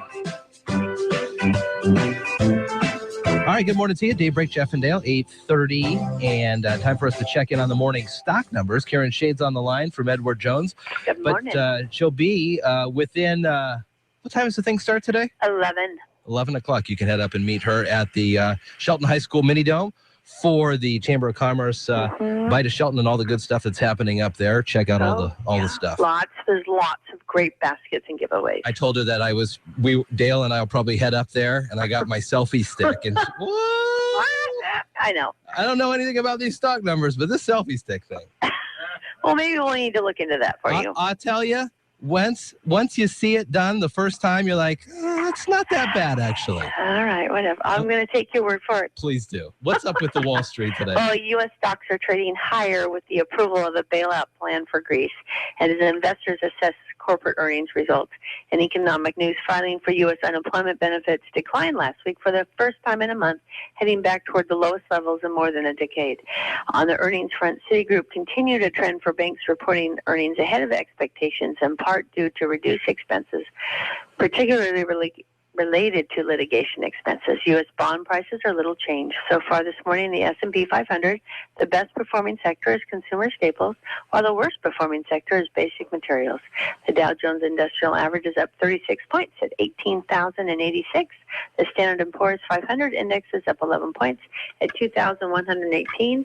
And the NASDAQ Composite Index is up 49 points at 5,148. This morning, volume on the New York Stock Exchange is moderate, with 192 million shares being traded, and advancers are outnumbering decliners by roughly 4-1 margin. In the commodity markets, the spot price of gold is down $4.57 to $1,144.86. The spot price of silver is down 4 cents to $15.06, and crude oil prices are down 22 cents to $51.19. In the bond market, the 30-year Treasury yield is currently 3.12%, and the 10-year Treasury yield is 2.35%. Stocks of local interest: Amazon is up $7.77. Costco is up 48 cents. Boeing is up $1. Starbucks is up 52 cents. And Microsoft is up 65 cents. This is Karen Shade of Edward Jones, member SIPC, serving individual investors with personalized attention and long-term financial advice. I'm located at 1051 Southeast State Route 3 in Shelton. And if you'd like additional information, you can contact me at 426-4590, and daily commentary is also located on our website at edwardjones.com. Local news is brought to you by Fred Holmes Tree Service. FredHolmesTreeService.com, 427-4489. For KMASNewsRadio.com, I'm Mary Lynn Foster. Reduced congestion, new sidewalks, and a wider highway are coming to State Route 3 in Belfair. Washington State Department of Transportation crews started construction last week to extend the center turn lane on a 1.7-mile segment between Ridgepoint Boulevard and Sweetwater Creek. WisDOT project engineer Michael Britton says they're creating wider shoulders and adding about a mile of sidewalks. The construction work will help increase mobility and reduce the potential for collisions for people traveling through the Belfair corridor. Crews will also construct retention ponds to help filter stormwater, improving water quality. During construction, drivers may encounter shoulder closures, traffic shifts, weeknight lane closures, flagging, and delays between 8 p.m. and 6 a.m. On November 3rd, Shelton voters will be asked to increase the sales tax from 8.6% to 8.8% to fund street and transportation improvements. The state legislature recently created a new law allowing local governments to create a transportation benefit district that enables money to be raised through sales taxes. By law, the money must be used to maintain the city's transportation system. City of Shelton Public Works Director Greg Clark shared information on the city's proposal with KMAS. Find the Shelton Sales and Use Tax Proposition Fact Sheet on our website, KMAS.com. Among the facts you'll find is that a sales tax increase of 0.2% would provide an estimated $400,000 annually for street, sidewalk, and other transportation needs, including maintenance. Legislation intended to provide more funding for schools across Washington now has Governor Jay Inslee's signature. The bills signed into law include measures giving teachers cost of living raises, providing for all-day kindergarten, and class size reductions in grades K through 3. Inslee also signed a bill to suspend I-1351, which delays reducing class sizes in all public school grades. The cost of Washington state lawmakers' 3 overtime sessions are adding up. Lawmakers' per diem and expense costs for 176 days could top $500,000. Lawmakers are allowed $120 per day to help pay for expenses such as food and lodging while the legislature is in session. Administrators in the House and Senate say they'll be able to absorb the cost of this year's special sessions with their existing budgets. Autumn Veach, the 16-year-old Bellingham girl who survived the crash of a small plane in Okanogan County, is back home. Veach suffered minor injuries and dehydration after the crash last Saturday. Her step-grandparents didn't survive the crash. Crews have located the wreckage. For 1030 KMAS, FM 104.1, and in Thurston County on 92.9, I'm Mary Lynn Foster.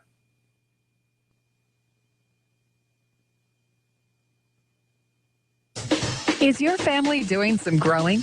Whether it's an expansion of your home or the addition of a new family car, Peninsula Credit Union can provide fast, friendly service with terrific rates. We offer personal lines of credit, affordable auto loans, and a variety of home loan options to get you moving. Visit our offices in Shelton, Belfair, Paulsbo, Port Orchard, and Port Townsend, or go online to pcfcu.org. At Peninsula Credit Union, our priority is you. Take KMAS wherever you go with our new free KMAS mobile app. It's a free download from either your Apple or Android device. Check out the latest news, connect with KMAS, and even listen wherever you have a signal. Search KMAS in your app store and download our free KMAS app today. Subscribe to our YouTube channel and watch Daybreak live. Follow the link on KMAS.com or search KMAS Radio on YouTube.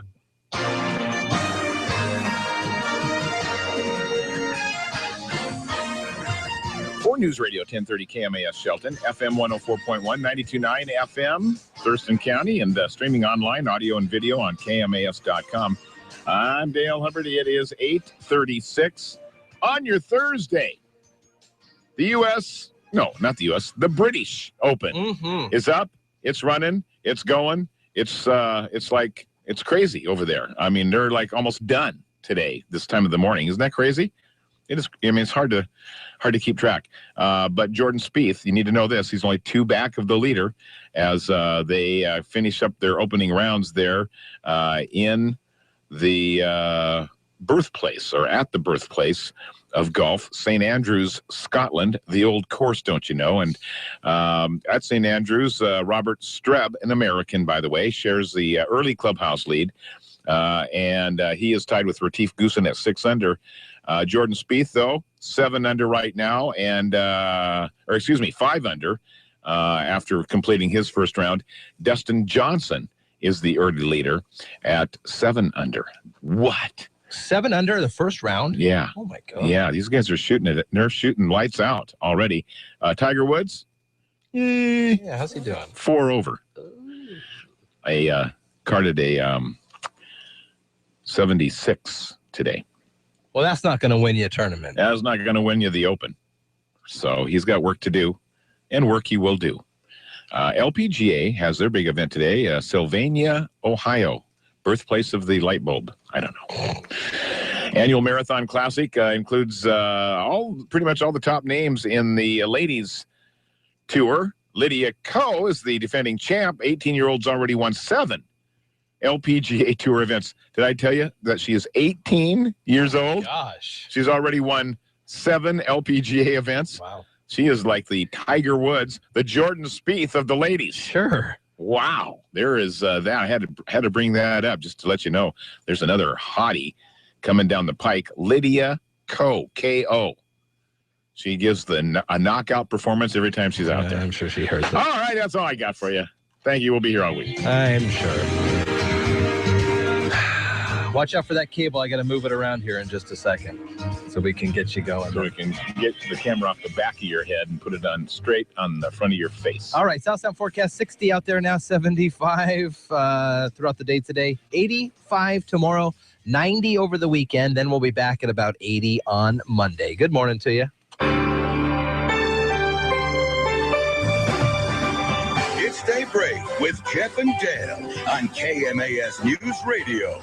Join the guys as they talk with neighbors, newsmakers, and each other, getting your day off to the absolute best possible start in the history of mornings. Connect with Jeff and Dale through the KMAS listener line, by email or Facebook. Now from Shelton's Media Row, Daybreak with Jeff and Dale.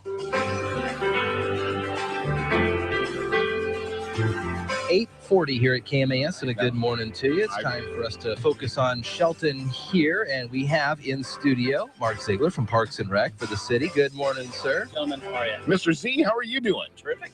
Hey, you know, I've just noticed now you actually have a fuller head of hair than Drew McEwen. Is that a compliment? Yes. Does it ever get Thank you. Does it get in your eyes? Or yeah, it absolutely has. Blowing in the wind on my walk. Well, we had the back we had the back of your skull on the video feed there for a minute, and then Jeff moved the camera back around. He had to do the same thing for Drew a while ago. Okay. Drew definitely had a little bit more sun on the top than you. Well, I'm due for a haircut, so it's long right now. You're looking a little shaggy. Way to get a haircut, hippie. Yeah, exactly. I'd make my grandpa proud these days. Not when I was a teenager with a a teenager. Yeah, you were like, he'd love me now. Yeah. It works. Mark Ziegler, hey, how's that pickleball league doing over there? Great. The numbers are still great. Isn't that amazing? Yeah, it's terrific. Yeah. Those Tuesday and Thursday morning sessions at 9 a.m. we're pulling 20s in the low 20s every day for that thing. Yeah, so that is incredible. Is it surprising to you? A little bit. Because we're running 5 sessions. We're running Tuesday, Thursday, Saturdays during the day, and then Monday and Wednesday evenings. That I thought I'd water it down a little more and figure it out. But all the sessions are staying strong. We're getting enough to cover the costs. Yeah, we have to cover the cost of the facility. If a guy goes and shows up $5 to play for $3. $3. Yeah, that's even better. Yeah, sweet.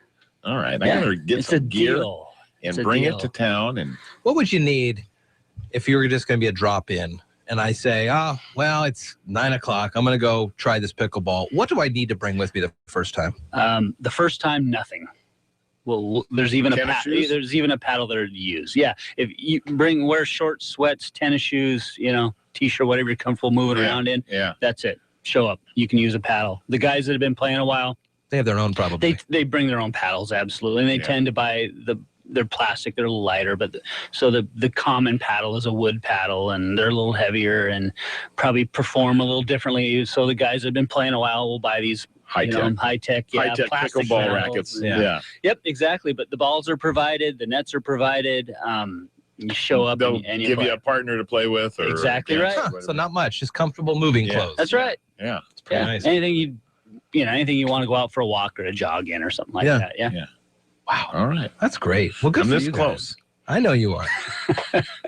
I know. Talking about it. Put it on the list. Yeah. What else is going on in Well, Parks? we got a new program starting next week. And down at the Transit Community Center, we're offering a free drop-in program for youth in this community.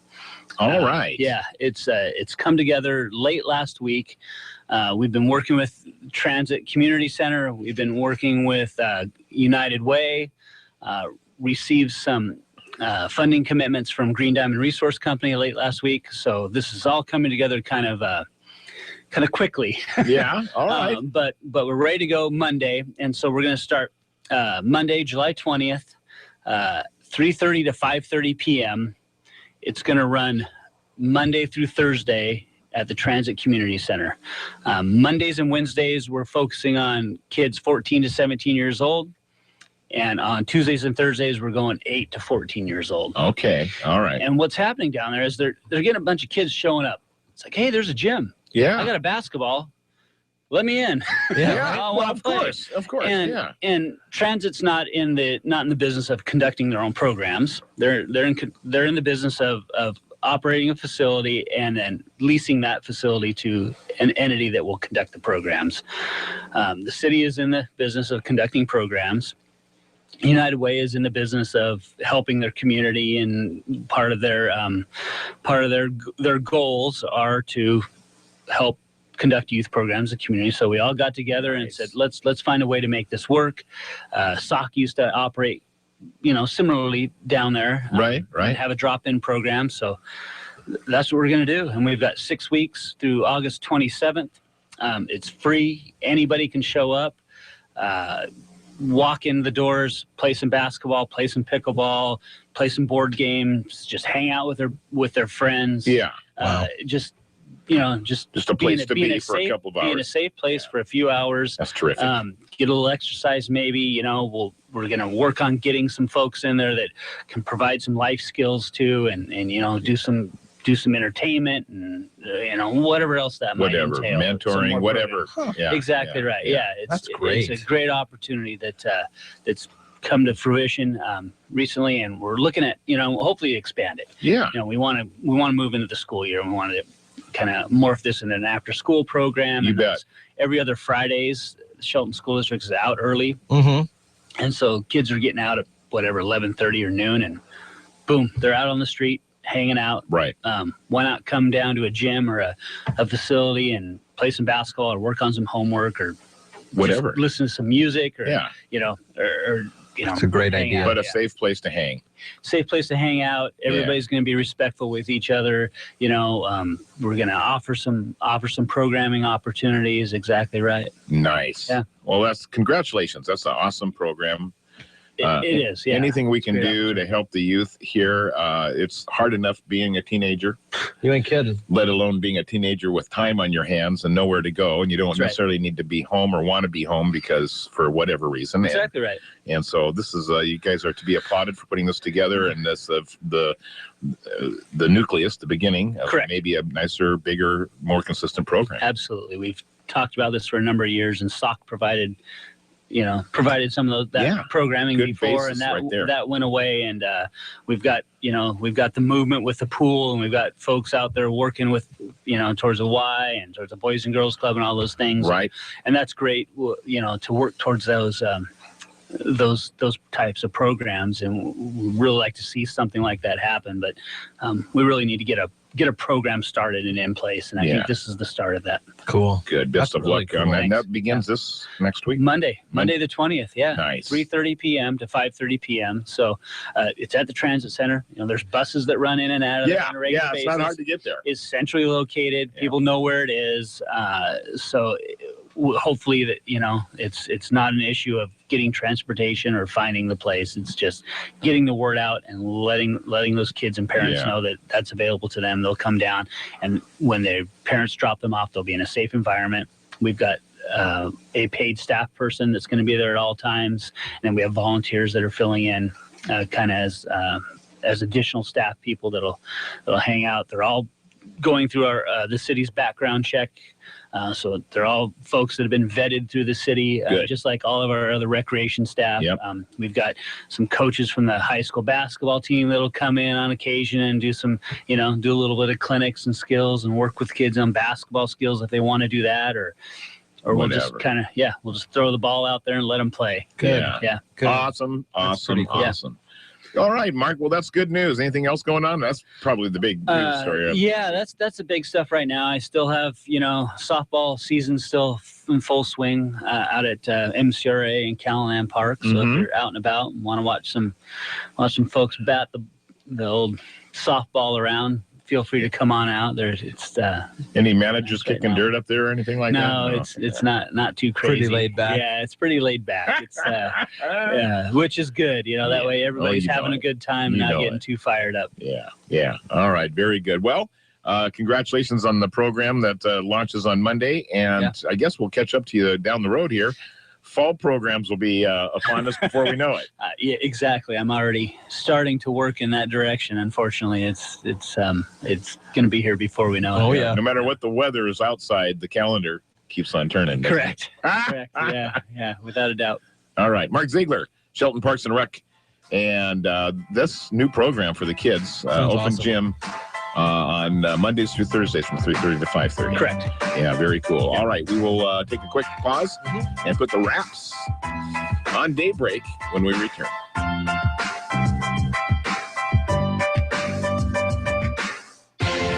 You're listening to Daybreak with Jeff and Dale on KMAS News Radio. Spring has sprung and summertime is here. It's time to shake off the cobwebs and explore the great outdoors. At our community credit union, we offer affordable RV and boat loans to help you experience your getaways year after year. OCCU RV loans are now as low as 4.74%, and boat loans as low as 7.45%. Whether you choose new or used, you get a great rate. Affordable payments and options to skip up to 2 payments each year. Make this the year you build memories in your new or used RV or boat. It's easy to do with a loan from OCCU. We serve anyone in Washington State.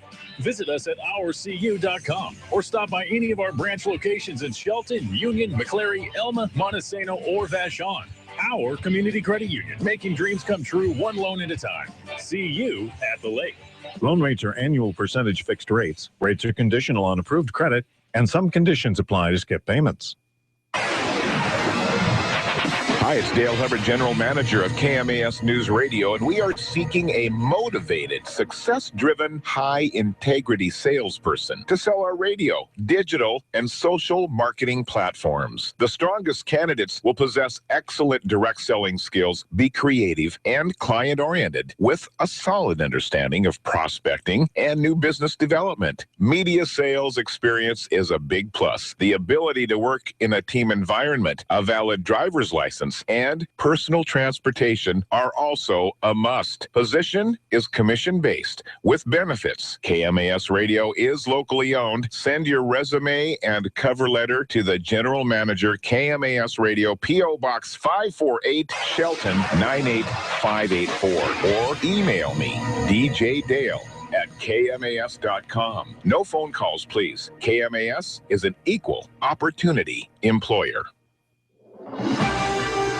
Join KMAS, the Mason County Journal, and the Shelton Mason County Chamber of Commerce for the 2015 Primary Election Candidates Forum, Thursday, July 23rd at the Mason County Public Works Building at the corner of Highway 101 and Dayton Airport Road. The forum starts at 6, and you can join us live at Public Works, on the radio, or online at KMAS.com. This year, there are multiple candidates running for the Shelton Commissioner of Finance, Shelton Mayor, Port of Shelton, and Shelton School Board, and the top 2 advance to the general election in November. Submit your questions to KMAS News and KMAS.com.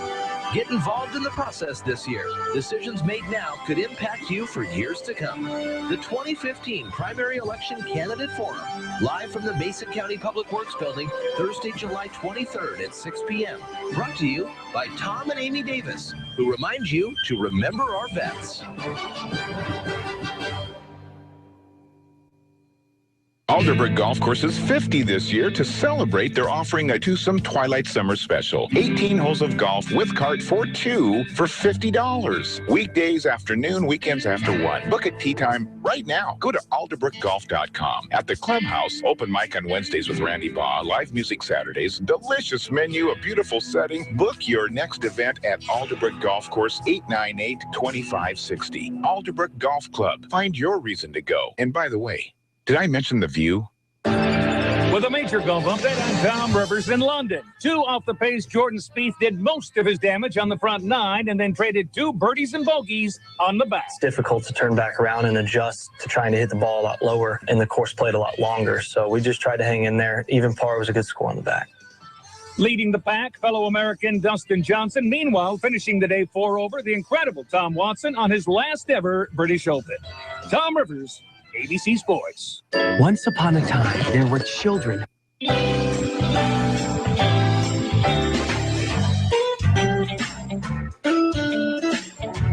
Hi, this is Seattle Mariners broadcaster Dave Valley, and you are listening to Daybreak with Jeff and Dale on KMAS News Radio. All right, good morning to you. 8:54 here at KMAS. If you're watching the live stream right now, you can see Dale playing with a train set. My Yak Attack. All right, coming up, 9 o'clock news. Then Tom Hartman will be on the air. And then after that, Dave Ramsey. And then the Chad Benson Show, Free Talk Live. Alex Jones. Regular programming throughout the day today. And we got the Mariners Caravan back. to Midnight. Oh, we got Caravan to Midnight. And then we got some other stuff. After that, it's what? Oh, well, then it's First Light with Dirk Van and America in the Morning with Jimbo Hannon. Yes. And then it's us. Legendary. The legendary Jimbo from St. Louis Mo. Speaking of legends, retired Seattle school superintendent Bill Kendricks, who now lives and resides in Uniontown, USA. He also heads up the Love Inc. golf tournament, and he will be in studio. He popped in yesterday, impromptu, and we did a couple of quick plugs. Golf balls from heaven still available to you. We'll be talking all about Monday's Love Inc. golf tournament, and Jeff and I will be live doing Daybreak there. If you want to come on out to Alderbrook Golf and say howdy to us, you can do that. You certainly are welcome to. Don't think you'll get off cheap, though. We'll probably throw you on the air. Oh, we probably will. You walk by to wave, and we'll probably just hey, come on over. Get over here and have something to say. So we have a lot of fun out there getting set for the Love Inc. golf tournament fundraiser for all the fine work involved with the folks with Love Inc. Also, coming up tomorrow, I feel safe. I feel confident that Lance Lambert will give us a call tomorrow. He was supposed to call last Friday. He apologized profusely a little later on Friday morning after the show was over. He spaced, and we'll just leave it at that. He, of the Vintage Vehicle Show on many television stations around the country, from Tacoma, and has a couple of books he's written about old cars and restoration cars and car shows and that sort of thing. And so we'll have Lance on. Very interesting interview tomorrow in the 8 o'clock hour. It's going to be hot over the weekend, so we'll have some information about the fishing reports and recreation reports from the Hood Sport Visitor Information Center with some ideas on things to do over this warm weekend. We'll be back in the 90s for both days. It's 60 out there now, and we're thinking 75 with some clouds throughout the day. 85 tomorrow, and then, as I mentioned, 90 over This might be our last 90-degree weekend, though. I'm looking ahead in through next weekend, where you'll find us at the Little Creek Casino Resort for the big Cruise at the Creek Car Show. Looking good for next weekend, Friday, Saturday, Sunday, mid to upper 70s with clear sky. That's awesome. And that is the 4-H extravaganza weekend. Yeah, that's that Saturday, looking clear and about 77. Perfect for the kids. Yeah, exactly right for them. And so all that, and what else? Well, we'll have a candidate interview tomorrow morning. And we do encourage you to get on over to our Video Voters Guide online right now under the News tab, kmas.com. There's other reminders on how to click through to get to the Voters Guide sprinkled throughout the website. So check that out. Check out your candidates. And a reminder, we will have 1 week from today our candidate forum live on the radio at 6 p.m. from the Public Works facility, and you're invited to come out and join us and participate in the process. Jeff? Yes, sir. Have fun today. You have a great day as well. And we will catch up with everyone tomorrow morning, 0600. How's that for military? Wow. See you all tomorrow. You're listening to Daybreak with Jeff and Dale on KMA.